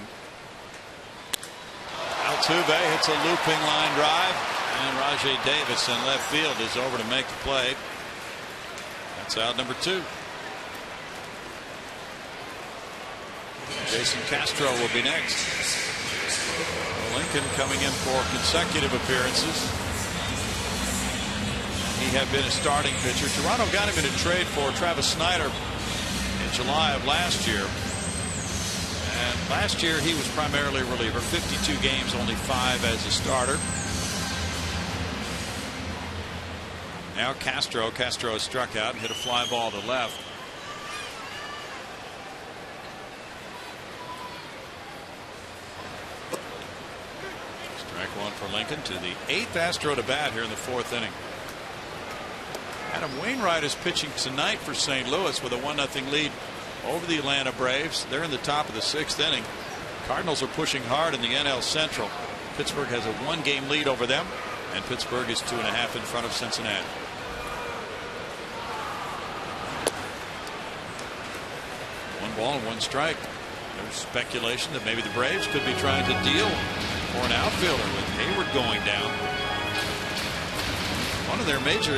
He's had a struggle right from day one. He sure has. Hose takes off. There's a throw from Aaron Seavey, a bouncing, and he's in with a steal. LJ with 5 steals in 6 attempts this season. LJ Hose has scored twice tonight where he's really been extended. And we commented about his ability to steal bags. He's very good in this regard. He has been an ideal acquisition for the club. He really has fit in, hasn't he? He gives them a contact hitter, good on base average. Once he gets on, he moves around extremely well. Good defensive player. Castro to center field. Anthony Ghost with a long run back. Ghost laying out for it. It rolls up on Taos Hill. That's going to score LJ Hose. And here's Castro legging it out for third. He'll be in with another Houston triple. 8-2 Astros as Castro hits his first triple. 3rd triple of the night for Houston. You know, this ballpark really sets up for the triple possibility, but with Anthony Ghost in center field, that surprises me. His great wheels and throwing arm. But this was not the most direct route to the baseball as Castro finds the breaking ball and just slams it.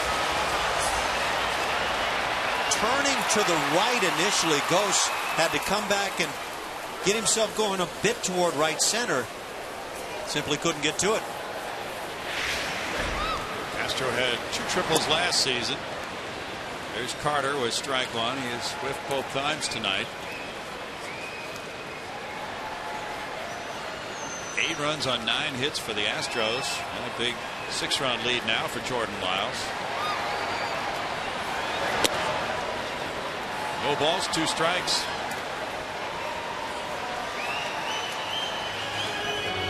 6 of the 9 hits, extra base hits, 3 triples, the homer by Dominguez, Altuve and Wallace have doubled.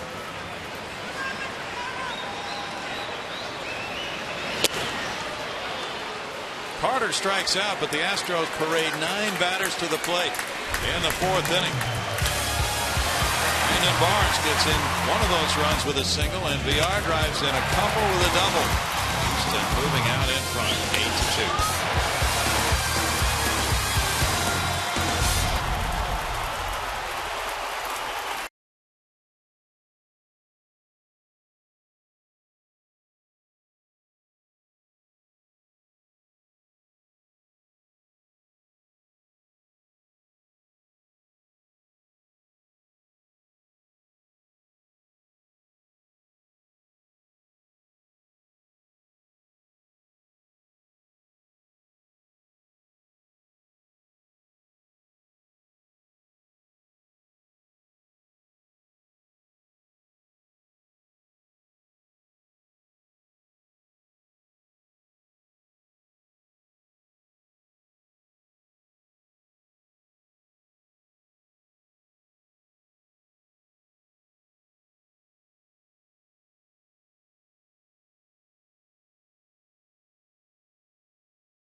Lisa Williamson and some very proud American Legion members.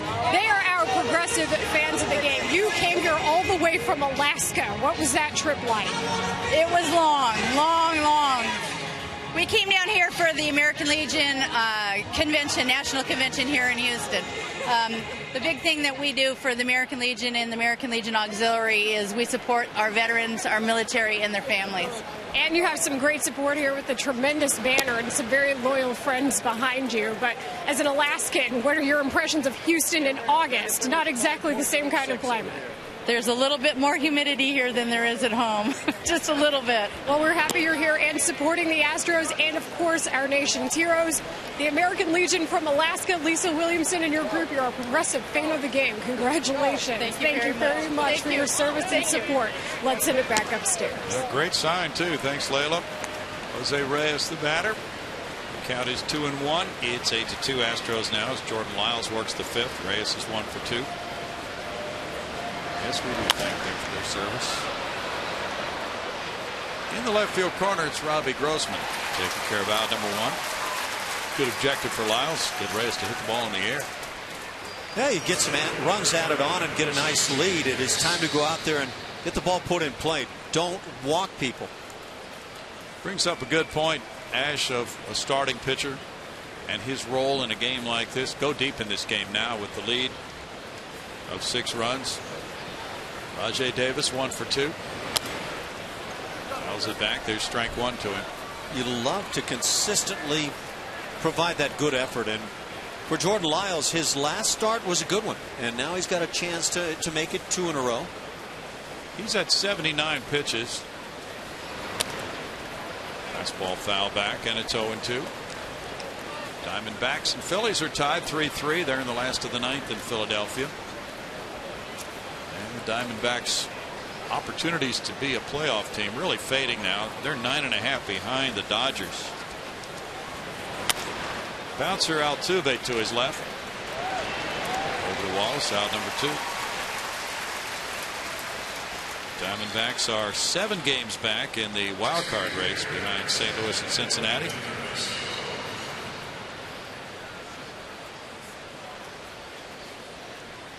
Encarnacion hit the opposite field homer in the first to give the Blue Jays a 1-0 lead. Hit a fly ball to right in the third. If you have time, we'll ask Layla to tell us a little bit more about her visit to AAA Oklahoma City. She did a number of interviews.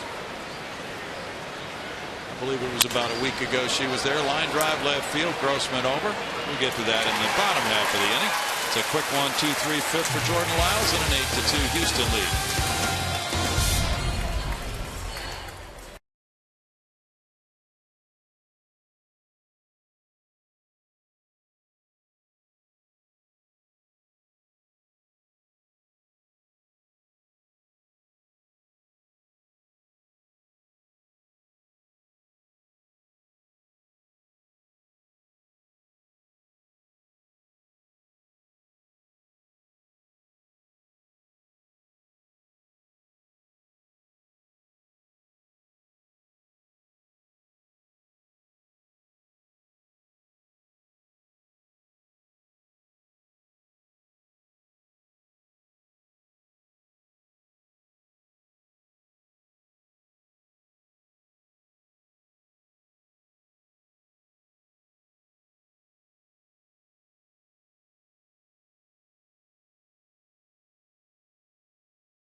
want to tell you about an app that I am addicted to. It is MLB.bat.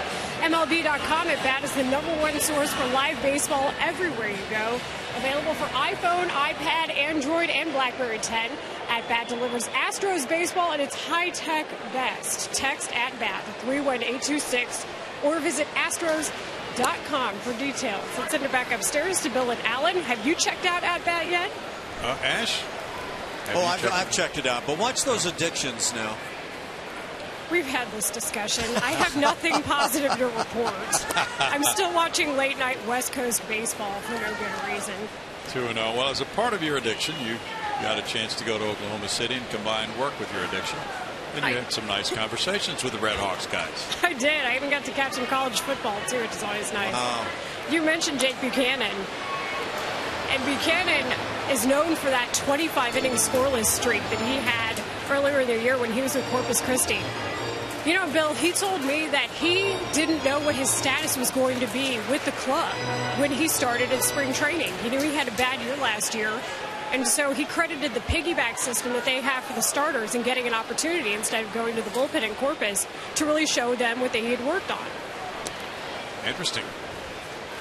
Well, it was a way to take a look at more different starting pitchers and get a read on more different guys instead of pigeonholing them into certain roles, maybe, you know, middle relief role or whatever they would have had in mind for somebody whose numbers did not stack up as, we'll say, 5 others who might have been in a starting rotation in a different year. So it's a little bit different look than most organizations take at a pitching staff, but it sounds as if it may have turned in a very positive direction. Dominguez has worked the count full on Lincoln. And she mentioned Asher Wojciechowski. We've heard a lot of great things about him in his year at AAA Oklahoma City. Tonight, Leo Harris has reported to Corpus Christi. He's the young outfielder the Astros signed from Mexico, the Mexico City Reds, who's joined the organization now. And they also brought in a first baseman who's going to be at AAA Oklahoma City, Japhet Amador. Harris is 23 years old, so he has joined Corpus Christi tonight. Leadoff walk for Domingo. That's the second straight inning in which he has led off with a walk. Take a look now at Leo Harris and a .310 average, 11 homers. But the big thing is his on-base percentage, .398, 14 steals in Mexican League baseball this year, and he goes into the mix for a very fine Texas League club, Corpus Christi, which will be in the playoffs, having won the first half of the season. Just can't have too many good players. Wallace takes ball 1. Brett double to right field in the 4th inning. He's 1 for 2. But it's a staggering number of promotions the Astros have had and player moves throughout the year.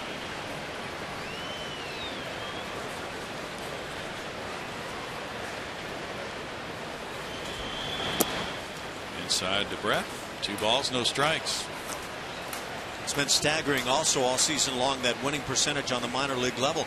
And it's also staggering that the Giants and Texas Rangers are playing right along with the Astros in that regard. Some really good minor league organizations. Yep. Another visit to the mound by Pete Walker. Leadoff walk, a 2-0 count now. They probably want much more out of Brad Lincoln than this. Trailing 8-2 in this game. Pirates and Giants have a big meeting later on tonight in San Francisco. Charlie Morton going to Pittsburgh against Madison Bumgarner. Well, Matt Cain really got beat up last night by the Buccos. I believe I saw where Matt Cain has now been put on the DL. Okay. Well, yeah, he was hit by a line drive on the right forearm in that game. They were hitting a lot of balls really hard before that. 2 balls and a strike. He has not had a good year. Bruised forearm, as you suggest.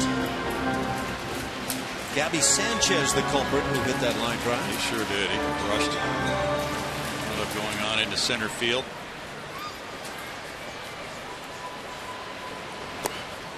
Wallace takes, and it's ball 3. A 3-1 count.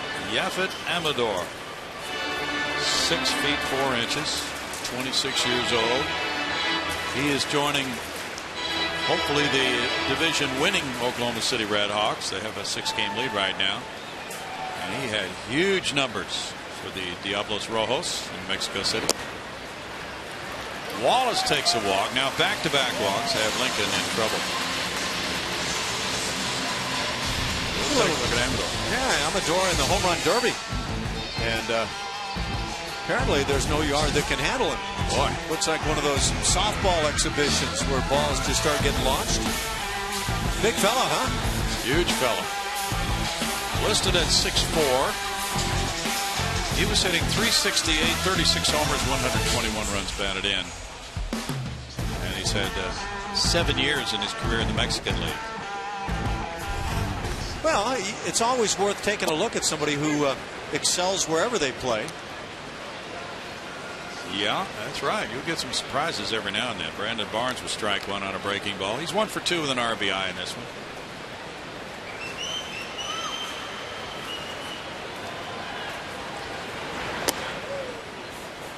One ball, one strike. That's where the scouts really come into play, Ash.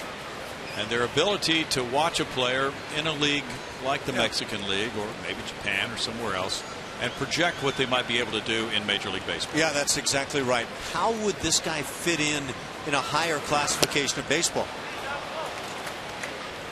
1 and 2. And I was thinking while we said he's a big fella. So was Babe Ruth and others. I mean, you can look at Billy Butler with the Kansas City Royals. He's a big fella. Yeah. But some big fellas can really swing the stick. Frank Howard was big. Yes, he was. Dave Kingman was tall. Nate Fryman big. Out into center field, and that's in for a hit in front of Ghost. Dominguez held, and the bases are loaded on a looping single by Barnes. So Barnes with a breakout game tonight. He came in with 2 hits in his last 25 at-bats. He's 2 for 3 in this one. Yeah, Brandon not only needs this, he needs it against right-hand pitching. And there's Amador. He gets drilled up and in. He'll get it taped up. I don't know if I've ever seen that take place on a hit by pitch. But so next time up, what do you do? Take that, big boy. Ooh.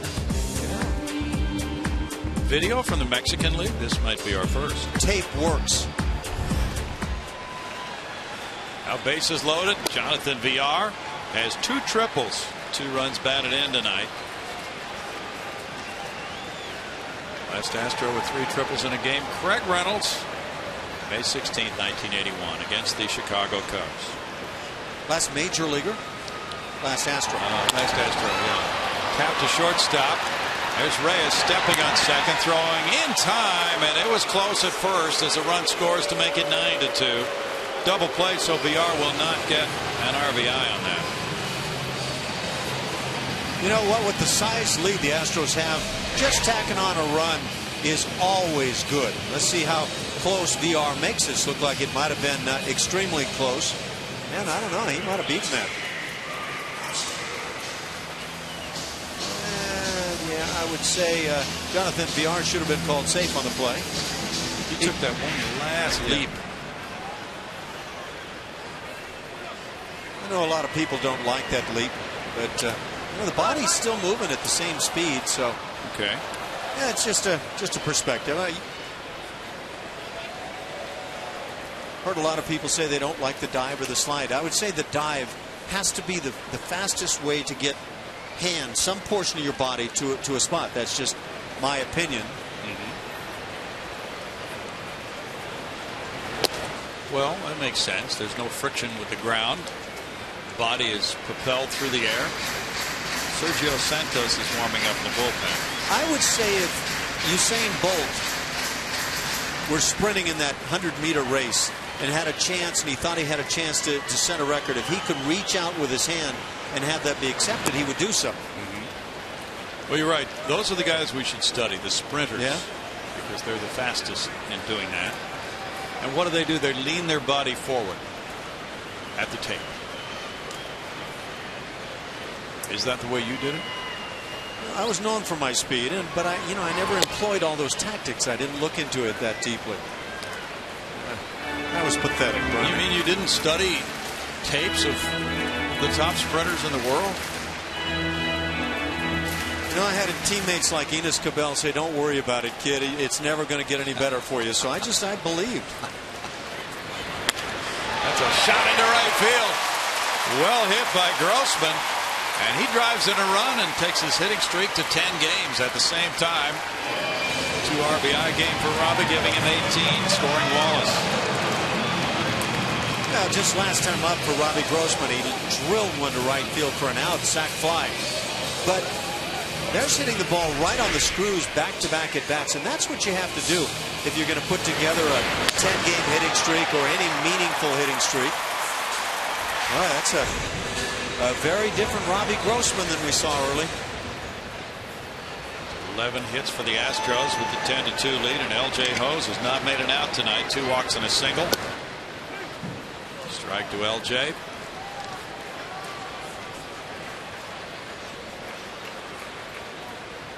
Red Sox and Dodgers have a massive series coming up tonight in Los Angeles. Lackey and Nolasco.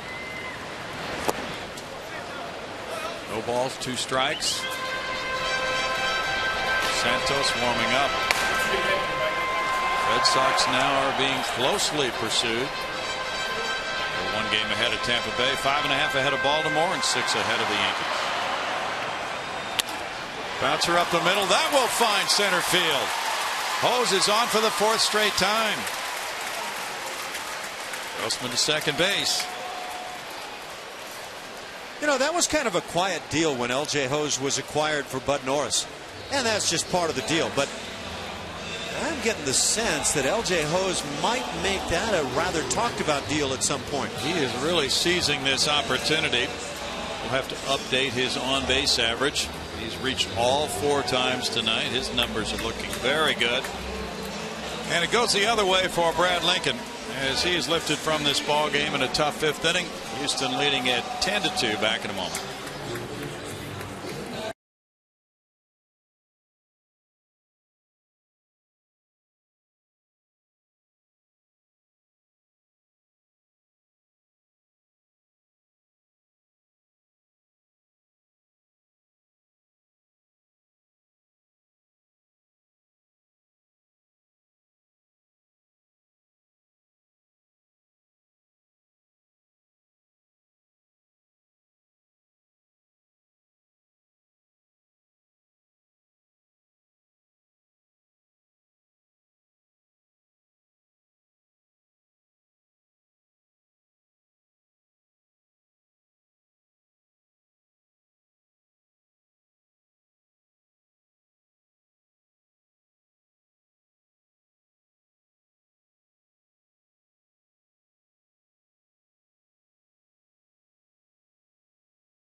First of 3 inside the lines is brought to you by Scotch Blue Painter's Tape. Scotch Blue, see what you can do. Well, the Astros seeing what they can do tonight. Matt Dominguez has been doing a lot of that of late.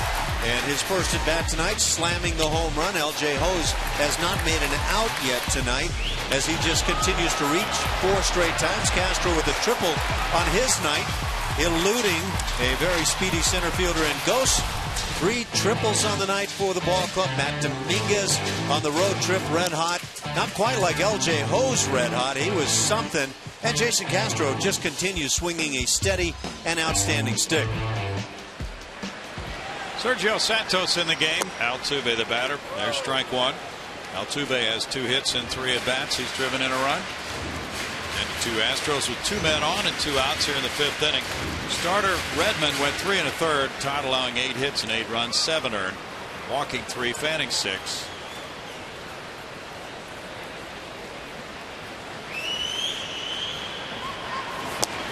Altuve takes it. It's a strike and it's 0-2.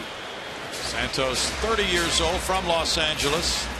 He was converted to pitching in 09. He had been a first-round pick as a position player by Arizona in 02.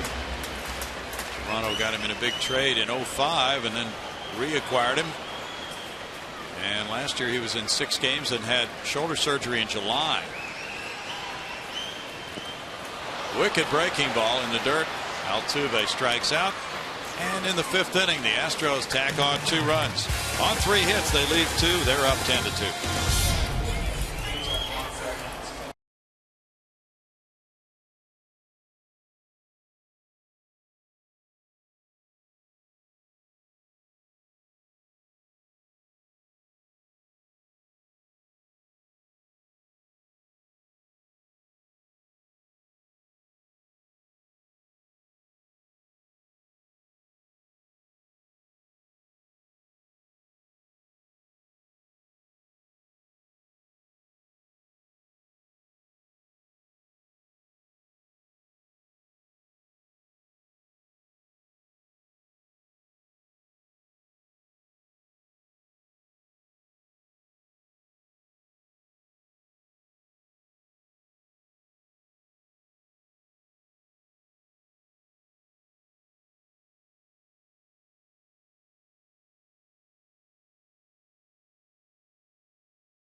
Places and by Progressive. Visit progressive.com today.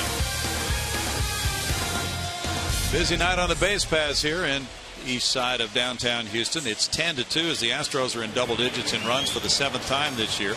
Jordan Lyles the beneficiary. He takes that 8-run lead to the 6th inning. And he's thrown 82 pitches so far, 49 of them strikes through 5. Jordan in quest of win number 6 of the year, trying to square his record at 6-6. He's facing Adam Lind, leading off the 6th. And throwing ball 1. Lind is 0 for 2 tonight. Oddly, on occasions like this, it can be difficult to pitch. You start getting in the mode of, well, fastball after fastball, and sometimes you start getting raked all of a sudden. Yeah. BR back. There's 1 out. So in my opinion, you want to stay pitching the same game you did when it was a 1 or 2 run lead. Makes sense. Brad Lincoln went 1 1/3 innings. He allowed 4 hits, 2 runs, walking 2, fanning 1. Now Brett Laurie. Laurie is 0 for 2. Guy with a lot of skills, as you mentioned earlier. There's strike 1 to Laurie. First round pick of Milwaukee in 08. Just 23 years old. Traded to Toronto for Sean Markham. Whoa, behind the back, Jordan Lyles throws that Brett Laurie. That's beautiful. That is absolutely beautiful. That had to surprise not only this entire crowd, but Jordan Lyles himself. Does that look say, I knew I had it? Watch this. Yeah.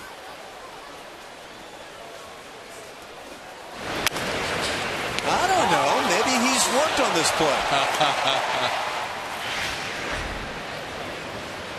And he had a little smile as he looked back in toward home plate.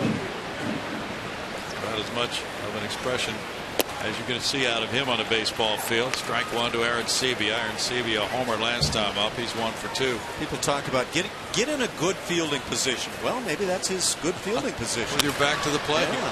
Fly ball deep to center field. Barnes cranking it way back to the warning track.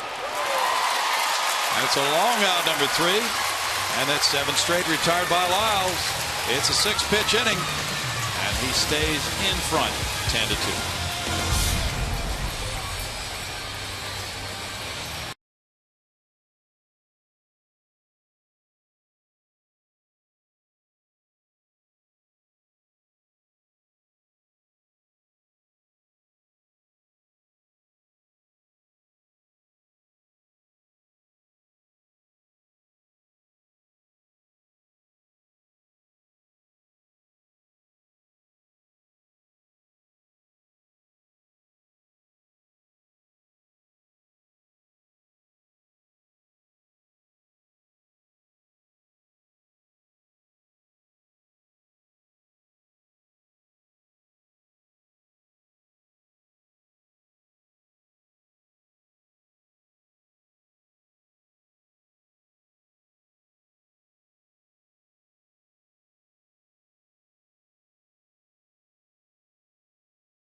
to 2.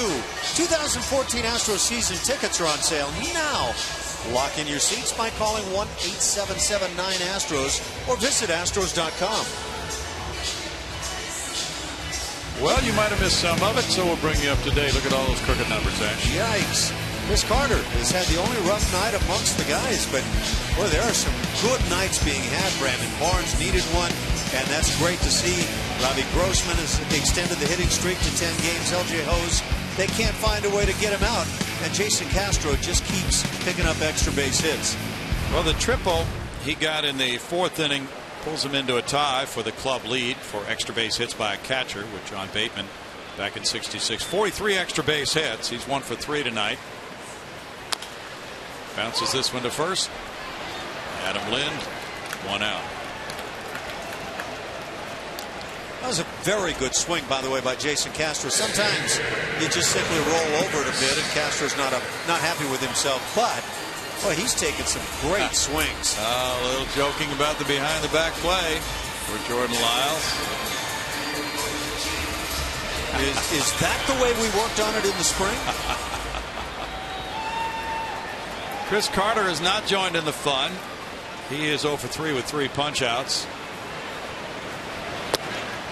And there is strike 1. Carter has driven in 10 runs in his last 10 days. That's number 2 in the American League during that period of time.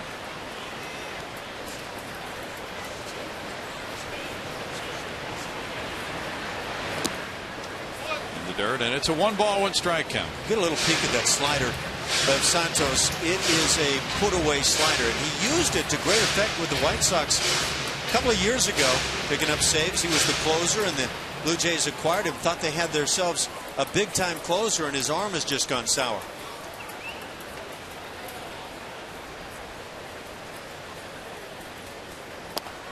It's in for a strike. It's 1-2. Rockies beat the Marlins 3-2 in Miami. Jhoulys Chacin winning his 12th of the year, beating Chad Qualls, and Rex Brothers got his 12th save.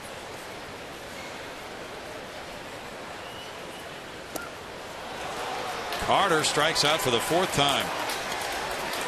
You know what I would say about that at bat is when you are 0 for 3 with 3 strikeouts and you have a 1-1 count and get a fastball pumped right through there, that probably was a good pitch to go after. In this case, Carter took it, and I don't know if he's just going through one of those phases where he's not seeing the ball.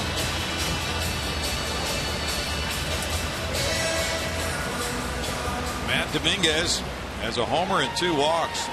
Carter has just not gotten it cranked up at home all year long. He doesn't have an explanation for it. It's out to left center field. Rajai Davis moving.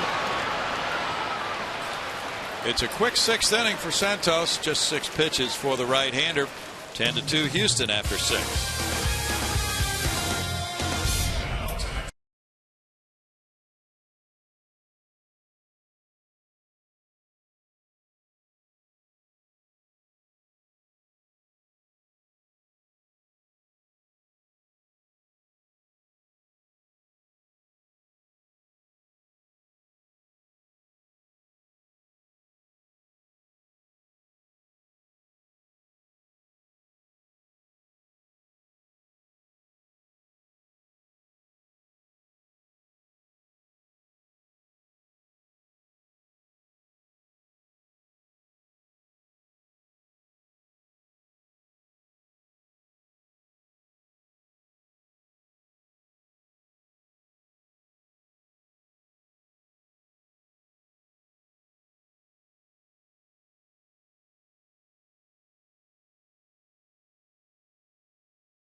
to 2. And whether you're from Texas, Louisiana, Oklahoma, Arkansas, or New Mexico, CSN Houston covers the entire 5-state region, and we want your story ideas. Email us your ideas at regionalroundup@comcastsportsnet.com. Send it back upstairs to Bill and Allen. Thanks, Layla. There's strike one for Jordan Lyles, having quite a night of it. He needed only 6 pitches in the 6th inning. He leads it 10-2. Moises Sierra taking that one. Sierra has grounded out and walked. No balls, 2 strikes for Jordan Lyles. Rays beat the Yankees 7-2 in St. Petersburg. Chris Archer got the win with 7 innings of 4-hit 2-run baseball. He's 7-5. Good looking young right-hander, Ash. Rocky Kuroda, the loser. Certainly is that, and a great time to have that kind of show up in your season. 2 balls, 2 strikes. Now the Red Sox could be vulnerable right now. Tampa Bay has already posted its win. Boston plays tonight at Los Angeles against the Dodgers, and they are a juggernaut right now. That's a strikeout. And now number 1. Second strikeout for Lyles. Astros Trivia is brought to you by your local Toyota dealer. And the question is, which starting pitcher has the best single season ERA since 1969? Clayton Kershaw might wind up with it. He has been right there, a big part of what the Dodgers have been doing. Since 1969, that's the critical part of that question, because if you throw that out, I got to go Bob Gibson. The 112 back in, what'd you say, 64? 68. 68, yeah. I keep wanting to mess that one up, but you're always trying to make us all feel younger. Well, there you go, yeah. Well thought out on my part. Since 69, though, I'm sure you've got it figured out. No, I was going to say Greg Maddux. I think it's between Greg Maddux and Roger Clemens. Yeah. 2 of the best of all time. Yeah.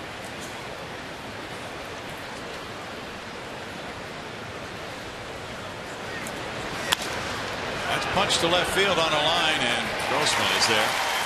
2 outs. Jordan Lyles is finding a way to get nice quick outs. Kershaw has had quick outs all season. That's been a phenomenon.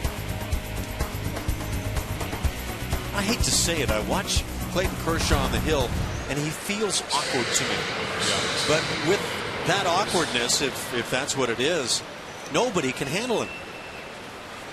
He was throwing that breaking ball and just burying it with 2 strikes in the count in his most recent outing. Of course, that was against Miami. Ryan Goins takes strike 1. Goins is 0 for 2. It's almost unfair when Kershaw pitches against a club like Miami. But he again pitched shutout baseball. And he might be able to get that ERA down to where he's in that same neighborhood as the guys with the lowest since 69. Keeps coming down to 170 something now, I believe.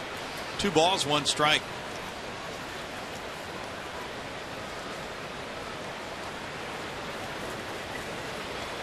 And there's Yasiel Puig. And there's Hanley Ramirez. Kershaw 1.72 right now. And there's Adrian Gonzalez. All right, so who wins the Cy Young if the season ends right now, Ash? Oh, Clayton Kershaw.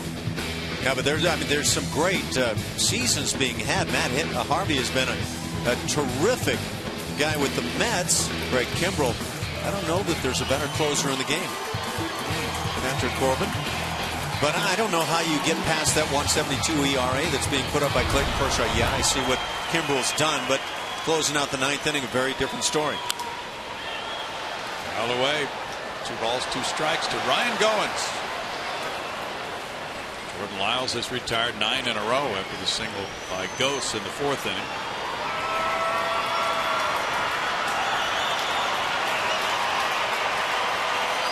A-Rod 0 for 4 tonight, and the Yankees lost 7-2 at Tampa Bay.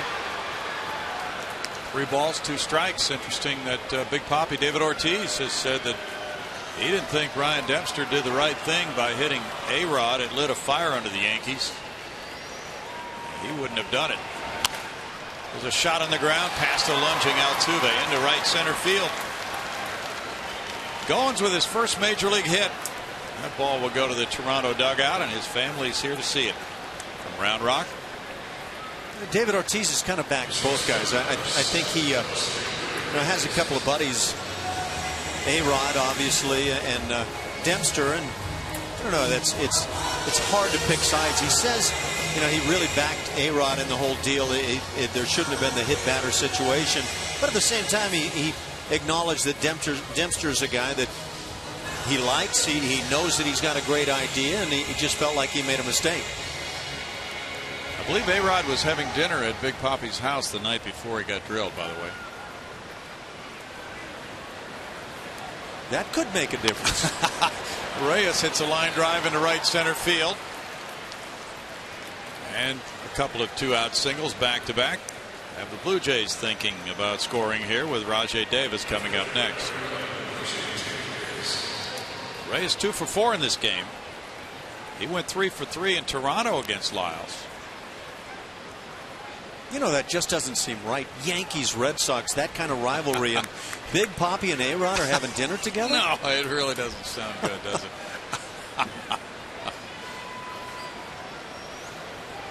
Phillies beat the Diamondbacks tonight 4-3 on a bases loaded walk. Keith Bell was the loser. Jonathan Papelbon the winner. Aaron Ruff hit his 10th home run for the Phillies. Rajai Davis gets underneath it. Altuve backpedaling into right center. And in the 7th, it's no runs, 2 hits, and 2 men left. 10-2 Houston.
Excited about the game. Wow, I feel comfortable. I was a little wide with my fastball after the first inning, but after that I threw pitches for strikes. Feeling confident on the mound. Just one of the pitchers called him a Round Rock recently.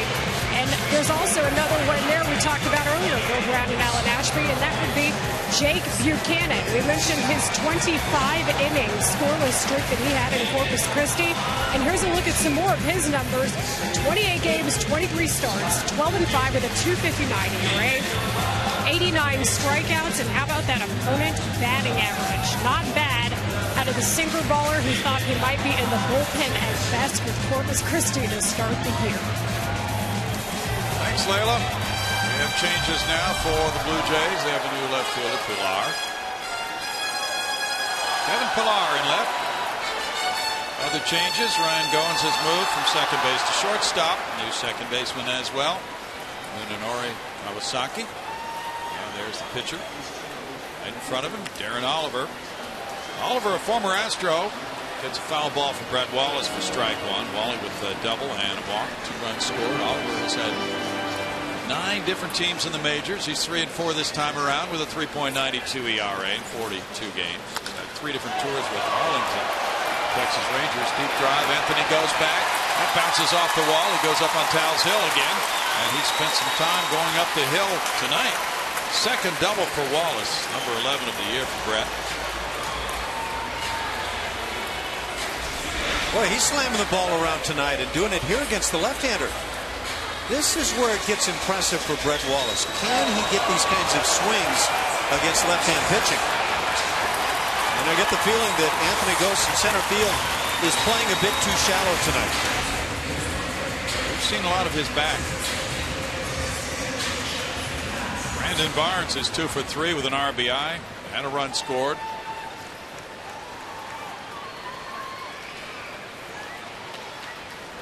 Oliver's 42 years old. There's strike one. He pitched 62 times for the Blue Jays last year. Darren was born in Kansas City, where his father, Bob, played baseball for the Royals. It's a 1-ball, 1-strike count. Oh, he's been around for a long, long time. 97, his first major league season. He was here for a portion of 04. And his arms didn't seem to be 100% healthy at that time. And I quite frankly thought he was nearing the end of his career. That's the way it looked. Boy, has he proved that notion wrong. Yeah, I would have had some people sign on to that theory, including one to your right. 1 ball and 2 strikes.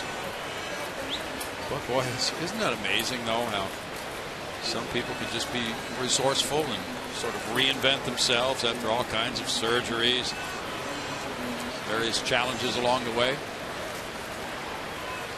Well, he's been all of that, no doubt about it. Caught by Laurie at third on a short hop. He throws across to retire Brandon Barnes. 1 out. Join us next Friday, August 30th, for a big and bright Friday night.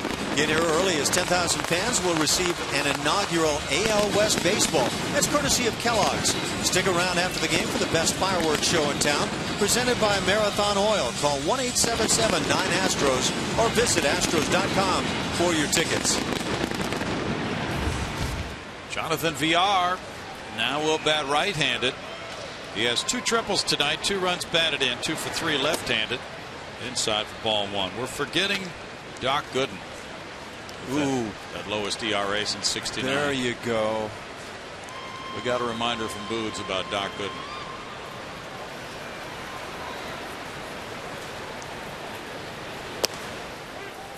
One and one. But what a first couple of campaigns he had in the big leagues. He was just nearly untouchable.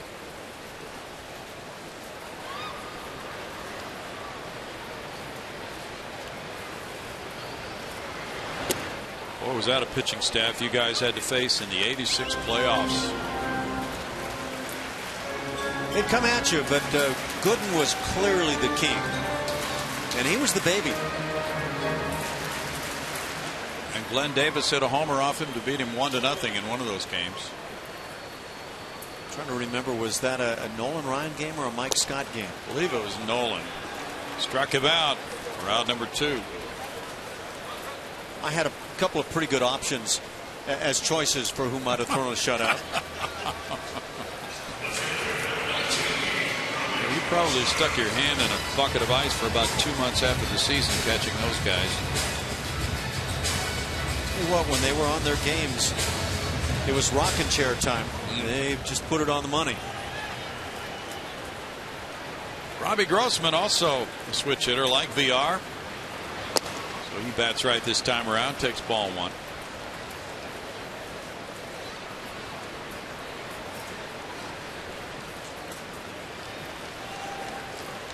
One to nothing win. It was Mike Scott who won that game over Gooden.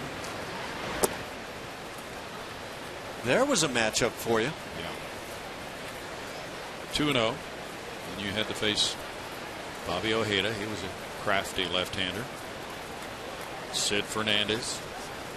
Hell, Sid, he could bring it about 87, 88, and you couldn't catch up with it. Fly ball hit well to left center field by Grossman, and in fact a long way to left center field by Grossman. That's a Robbie Grossman 2-run homer. Number 4, and they have all been extremely well hit by Robbie. And it's now 12-2 Astros. And this is the first from the right side of the plate. But I want to tell you, he doesn't look like a big guy, and he's not.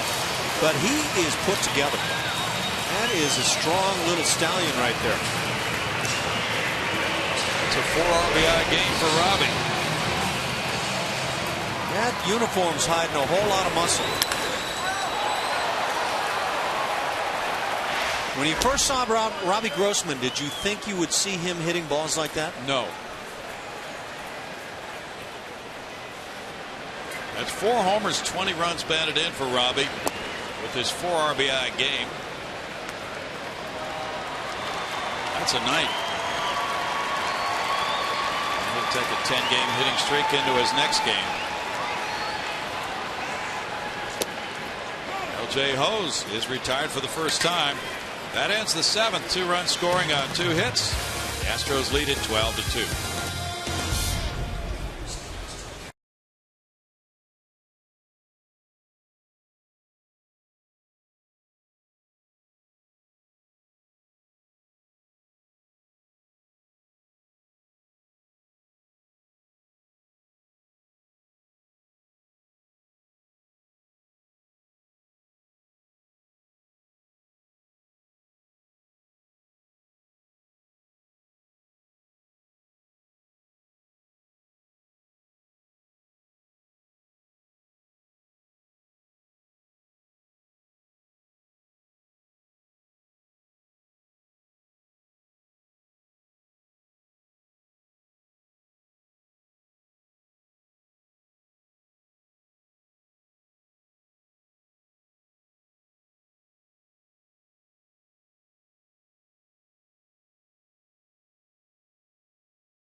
In a game, Astros Trivia is brought to you by your local Toyota dealer, who had that lowest ERA among starting pitchers for a single season since 1969.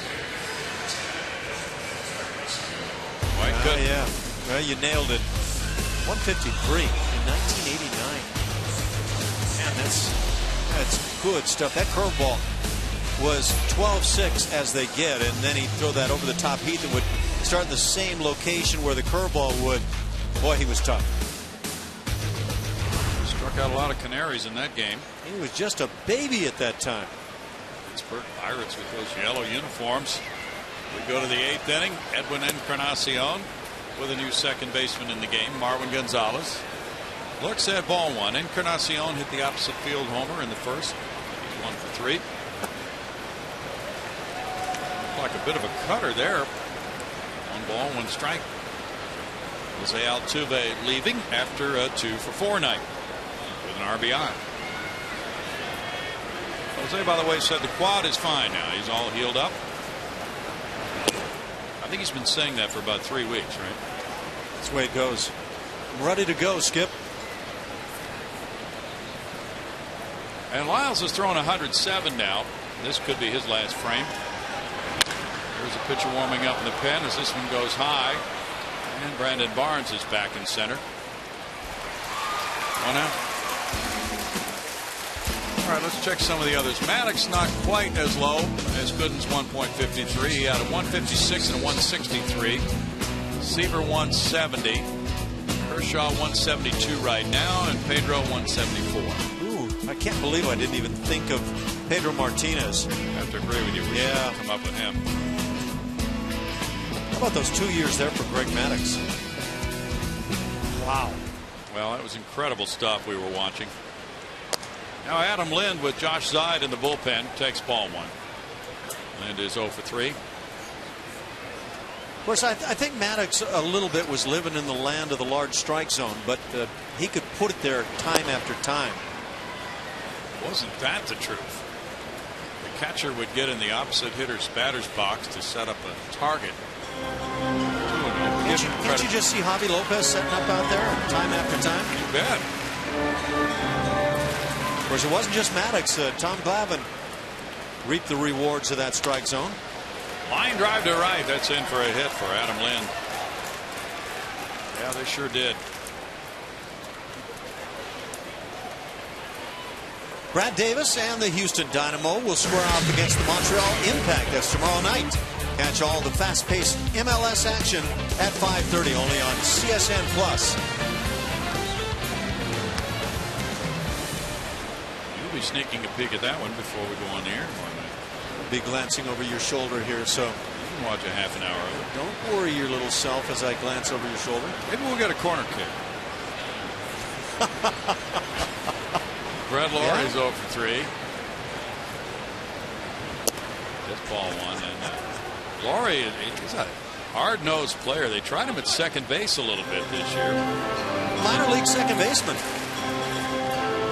That's the way he came up with the Milwaukee Brewers. I shouldn't say came through their system. Right.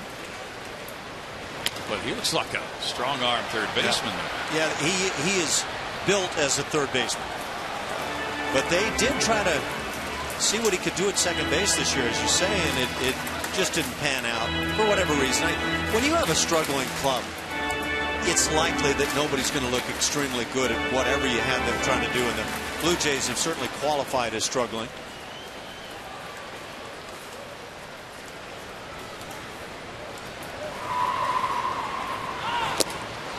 Swings at one off the plate, and it's 1-2 to Brett Laurie. Blue Jays trying to avoid sinking to 15 games below 500 for the first time this year. General Manager Alex Anthopoulos made that huge deal with Miami during the offseason. There were very high expectations. Then they went 10-17 in April. That's a deep drive, and Brett Laurie will go into his home run trot. A two-run bomb by Laurie way up high. That ball's tracking up there. Yeah, he's a strong guy. And I think the Blue Jays, along with Brett Laurie, there were other guys they thought would have just great seasons, and it didn't pan out. It's number 10 of the year for Laurie. Makes it 12-4. Sometimes that curveball can get launched, and that's the case right here. I'm going to go out on a limb and say Laurie knew he got it. He put his head down and went into the trot right away. And that'll be it for Jordan Lyles. Coming out of this game with a 12-4 lead, Josh Zeid has been warming up in the bullpen, and we'll be right back.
And the Astros will continue their series with the Blue Jays tomorrow night. Astros pregame live starts at 5:30 only on Comcast Sportsnet. Now let's take a look at tomorrow's pitching matchups, brought to you by Chevron. Care for your car tomorrow. Chen-Ming Wong, we mentioned him for the Toronto Blue Jays as he comes up from Buffalo, AAA, 4-3 and a 3.18 earning. Brad Peacock has been really good of late for the Houston Astros. 2-4 on the season, 5.59. But since coming back up from the minor leagues and becoming a starting pitcher, the guy has locked in. Peacock will be facing Toronto for the first time in his career. Since his recall, his ERA is 1.86 in 3 starts with 20 strikeouts in 19 1/3 innings. Brad Peacock there, settling in and watching the 8th inning now as Josh Zeid comes in to pitch. Jordan Lyles in 7 1/3 innings allowed 10 hits, 4 runs. Walk 1, fan 1. Zeid is 0-1 with a 7.71 ERA. And strike 1 as Aaron Sevilla waves at it. He hit a homer in the 4th. 3 home runs tonight for the Jays. They've hit 155 this year.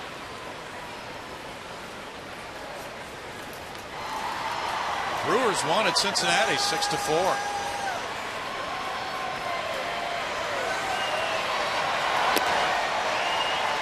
It's a 1-1 count. As of right now, if the season ended, the NL Central would have 3 teams in the playoffs.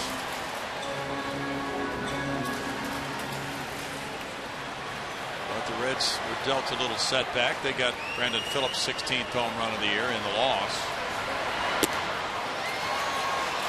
1-2 the count.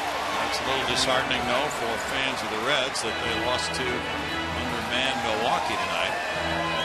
It happens. Aaron Sevilla wanted to get a little more stickum for his bat, had to ask to be able to go back there. That's something they've tried to keep hitters from doing, but he said his hand came off the bat, and maybe that presents a dangerous scenario. That's a good point.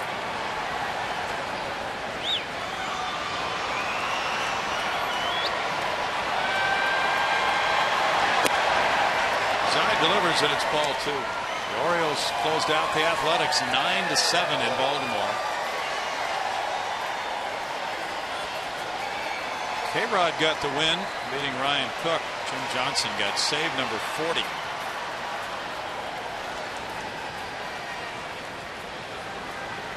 So it'll be a happy Baltimore clubhouse. Independent race type atmosphere for both of those clubs. Not so happy for Bud Norris, who gave up 7 earned runs in 4 2/3 innings.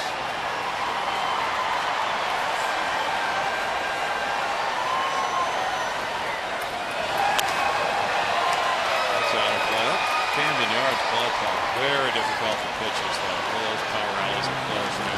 Hitting Haven, no doubt about it. It's a big center field, too. But like you say, you hit it straight away, even to the gaps a bit, and it's just a great place to swing the stick. Twins beat the Indians in Cleveland 5-1. Dino winning his 8th of the year. Beating Ubaldo Jimenez, who's 9-8. Astros still have a series left in Cleveland at the end of the season. I think the Indians have made one of the best turnarounds this year of any of the clubs out there. I think the Pirates would be top of my list, but love what the Indians have done. They've already won more than they did all of last year. 69 wins now for Cleveland. Francona's style works well there. 3-2, and they acquired some good players. Nick Swisher, Michael Bourne, some of the others they've picked up. Picked up Drew Stubbs. I don't know if he's had that great a year. Tigers beat the Mets in New York 6-1. Doug Fister goes to 11-6 with that win over Daisuke Matsuzaka. What is going on with Justin Verlander? Well, his ERA is pretty high, isn't it? And he's given up home runs. You know, and the Tigers are going to get to postseason play. I wouldn't be surprised if they still run him out there as their #1 guy. But, wow. Well, Miguel Cabrera hit his 41st tonight for them, but even with all the offense Miguel has provided, Verlander has had a season that does not come close to his recent years.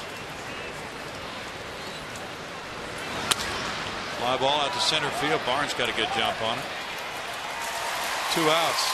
And that's another club. You know, Detroit looks like it's in. Of course, mathematically, that's certainly not true. But right now, the two teams that look just really solid for the playoffs are Detroit and Atlanta. And yet, with their pitching, you're not sure you'd pick them to win a series, right? It's always the big question in the postseason. Which team has the hot pitching and is deep enough in that starting rotation to make it work? There's your MVP race, guys. Which way are you leaning? Oh, heavens. Miguel Cabrera, you can't not vote for him. Voices Sierra fouls it for strike 1. I think Chris Davis has slowed down a bit, though he still leads in home runs, and he's very close in RBIs. But, you know, Mike Trout is such an intriguing player. The numbers are terrific. They're not quite Miguel Cabrera-like numbers, but his defense is just so exceptional, and the other facets he brings with the running game. Got a what if for you on that MVP race. 1-1. What if Chris Davis breaks Roger Maris's American League home run record and the Orioles finish first in the AL East? Would that sway your thinking? Yeah, it might.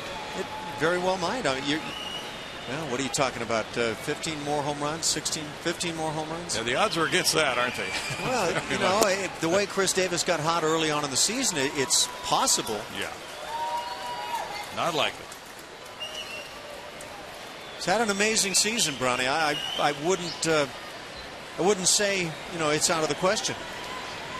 Well, with Oakland losing now, the Rangers have a golden opportunity to pad their lead to 3.5, and they're winning 10-4 in the top of the 9th over the White Sox. Little roller goes foul. Adrian Beltre hit his 27th to add to those we told you about earlier. Also Mitch Moreland, number 18. Cabrera tonight 2 for 4 with a long 3-run homer in that win over the Mets. And he's been playing hurt. Hip's been bothering him, and it just doesn't seem to alter his swing. Eric Young Jr. went 3 for 5 and stole a base for the losing Mets. 2-2. He's played well since going over there. He really has. He shows up in the highlights with diving catches. If only we could get some enthusiasm out of his dad.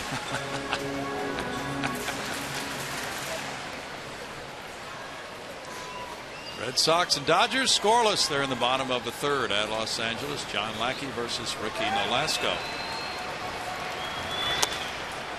Little roller, side. Tossing to Wallace.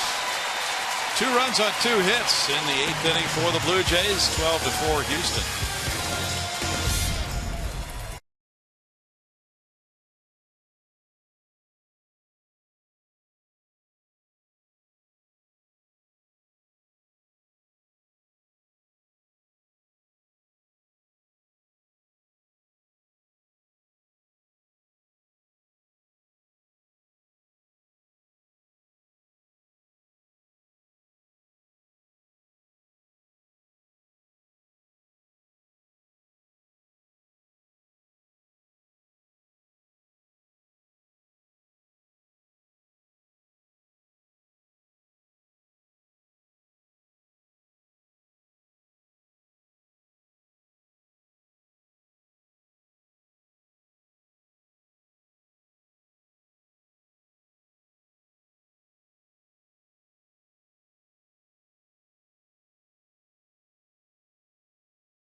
Chevy Hometown Kids every Saturday morning at 9:30 on CSN. Chevy Hometown Kids, where it's not about the score, but the experience.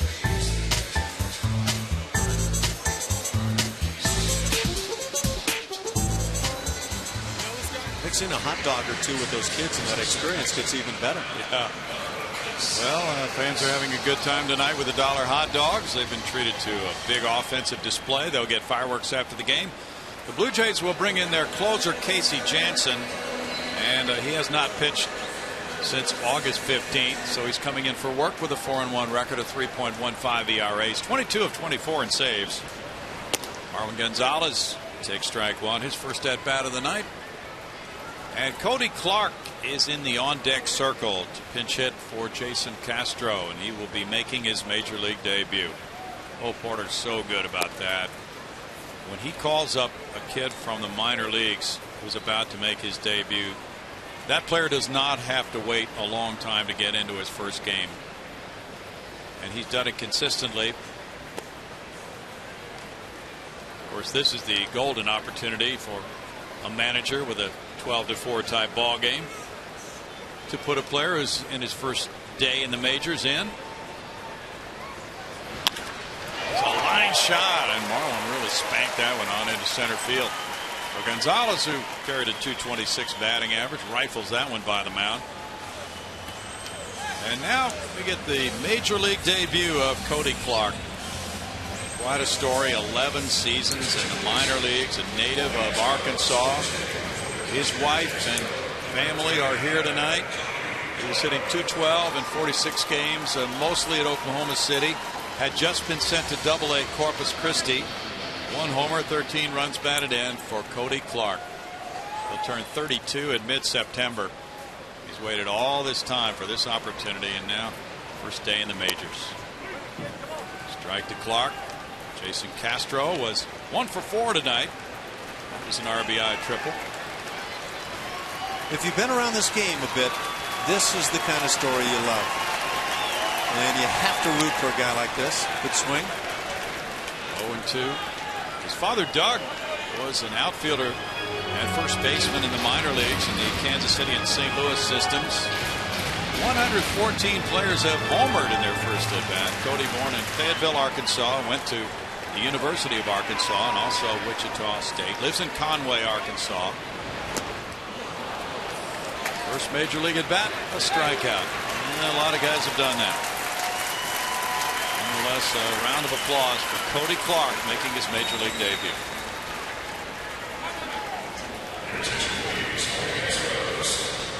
He's in the books. Yeah, he's in the books, and the teammates are going to try to make him feel good, trying to maybe bring a smile out. I think the smile can help as much as anything, but it hurts. You only get that first at bat one time. Jake Elmore is pinch hitting for Chris Carter, who was 0 for 4 with 4 strikeouts. Elmore at .250 with 2 homers has driven in 6. Jake has had 104 at bats. He's 0 for 5 pinch hitting.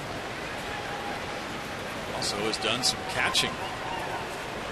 He caught and pitched in the same game in Arlington. Laurie comes in, throws on the run. Good play. 2 outs and a man at second. Marwin Gonzalez. And so Cody Clark will be donning the catching gear to come in for the top of the 9th inning as well. Make his debut behind the plate. Matt Dominguez has a homer and 2 walks. He's scored 3 tonight. Memorable night. Pretty remarkable on a night like this. 12 runs, 15 hits, still 12 strikeouts for the club. Yeah.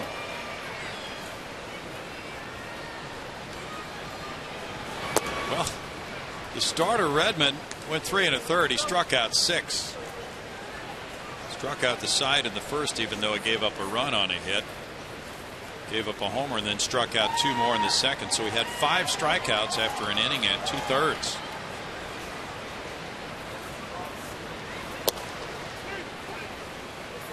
One ball, 1 strike.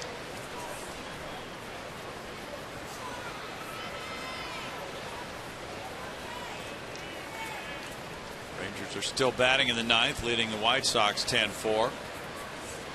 Cardinals beat the Braves 3-1 in St. Louis. Wainwright, a 15-game winner, 15-7. He beat Chris Medlin, who's 10-12. Holiday got a 17th homer. 2 balls, 1 strike on that Cardinal club. The Cardinals and the Astros as well as Miami. They've all used 19 rookies. Well, you would expect it from the Astros in Miami, but not from St. Louis. That's pretty remarkable.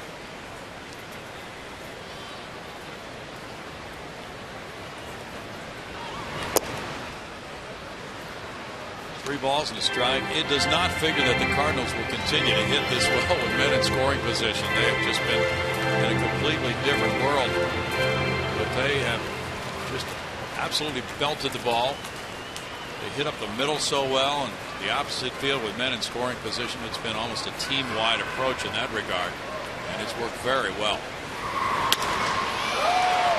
Goes back in center field for the play.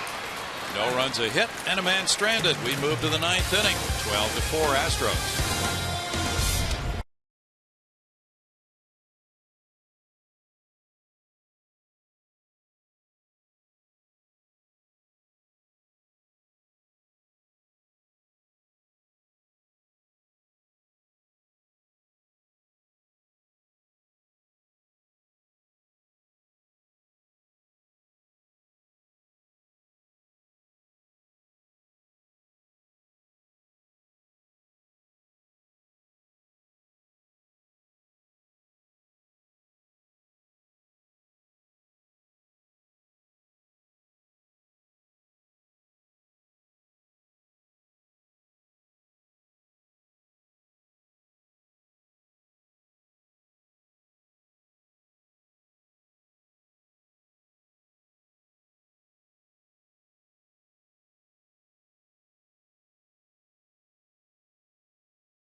By Southwest Airlines. Find our fares online only at southwest.com.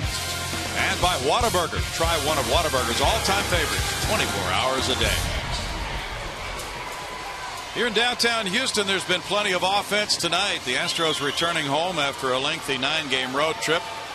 And they gave up a run in the first inning, but then they got even quickly in the bottom of the first and then really broke out. Now Cody Clark, who pinch hit there in the bottom of the 8th inning for Jason Castro, is behind the plate. And Josh Fields comes out of the bullpen. Josh Zeid in 2/3 of an inning, allowed no hits, no runs, with no walks, no strikeouts. Fields in to try to get the final 3 outs and slam the door on the 3-game losing streak. He's 1-3 with a 6.84 ERA. 7 dingers allowed in 25 innings, an area he'd certainly like to improve upon. Goes back from that heater inside. Ball 1 at 94. Paid attendance tonight is 21,186. Oklahoma City won at Round Rock tonight 4-2. Asher Wojciechowski the winner. Wojciechowski goes to 9-6. He beats Lindblom, and De Leon gets save number 5. And you'll never guess who homered in that game. Asher. No way. You're going to tell me the guy who's not the minor league player of the year is homering again? George Springer. That's his 18th with Oklahoma City, number 37 overall in the minors for him. He now has 41 stolen bases. Of course, I'm referring to that fan vote, and that doesn't select the minor league player of the year. But no, I was surprised the way that went. Well, there was some ballot box stuffing in Arizona for Archie Bradley. Rolled out, and there's Marwin Gonzalez. Spectacular turning play. How he got the out at first. Marwin Gonzalez wound up in the right field corner and turned in a gem. When we look at this, watch the position that he throws from and where he's looking as he turns to make this throw. This is absolutely remarkable on a guy who can fly down the line. The throw, well, he gets that head turned around, but he does it so rapidly. This is great athleticism.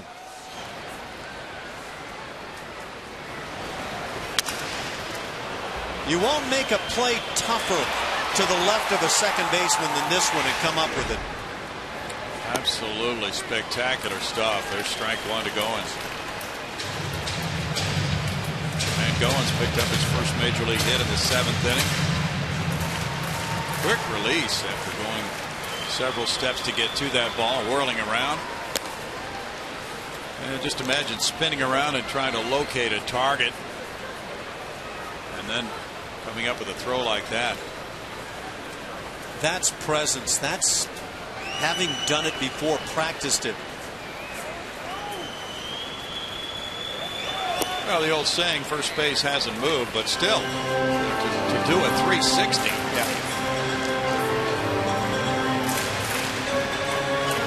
2 balls and a strike. I was a big fan of Marwin at shortstop early in the year. I thought he played a fine shortstop. He's got great tools, as does Jonathan Villar. The Astros are blessed in that regard. They really are strong, and Marwin can play anywhere defensively on the infield, which can be a blessing and a curse. Sometimes when you can play all around and people know you can, you start becoming cubbyholed as that utility player. Can be a good thing. It also has a roster spot in the big leagues. Oklahoma City, with that win now, takes a 7-game lead over Round Rock with 12 to play. And for Springer, 37 homers, 41 steals. Let's see if he stole a base tonight. No. So he has 41 bats right now. Yeah. And needs 3 more home runs to get to the untouched 40-40 club. Well, he has joined Ruben Rivera and Darryl Strawberry as players who had 30 homers and 40 steals in a minor league season. Over shortstop, out into left center field. That will fall in for a hit. Robbie Grossman throwing into second base, and it's close, but safe at second. A hustling double by Goins, and he's had quite a night of it in his major league debut. 2 for 4. Stay tuned for Postgame Live, presented by MD Anderson, making cancer history.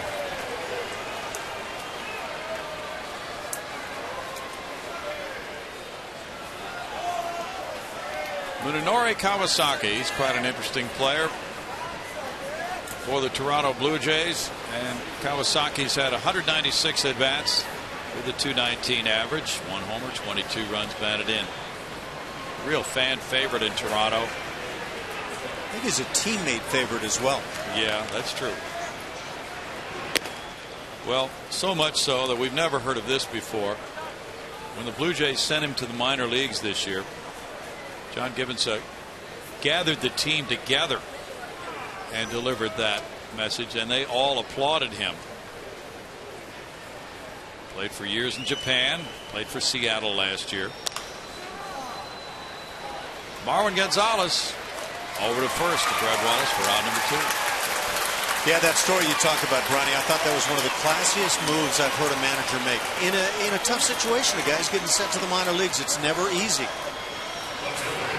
Extremely unusual. And then, of course, he came back, and he's one of those guys who, as the stories go, always has a smile on his face. John Gibbons maybe finding those smiles hard to come by these days, and he is a smiling guy, good old Texas boy, and just a wonderful guy. But boy, it's been a miserable year. Now Pilar up for the first time. Kevin Pilar taking ball 1. He's 2 for 25 with 1 RBI. He's from West Hills, California. 32nd round draft choice of the Blue Jays in 2011. Josh Fields threw the fastball by him for a 1 ball, 1 strike count.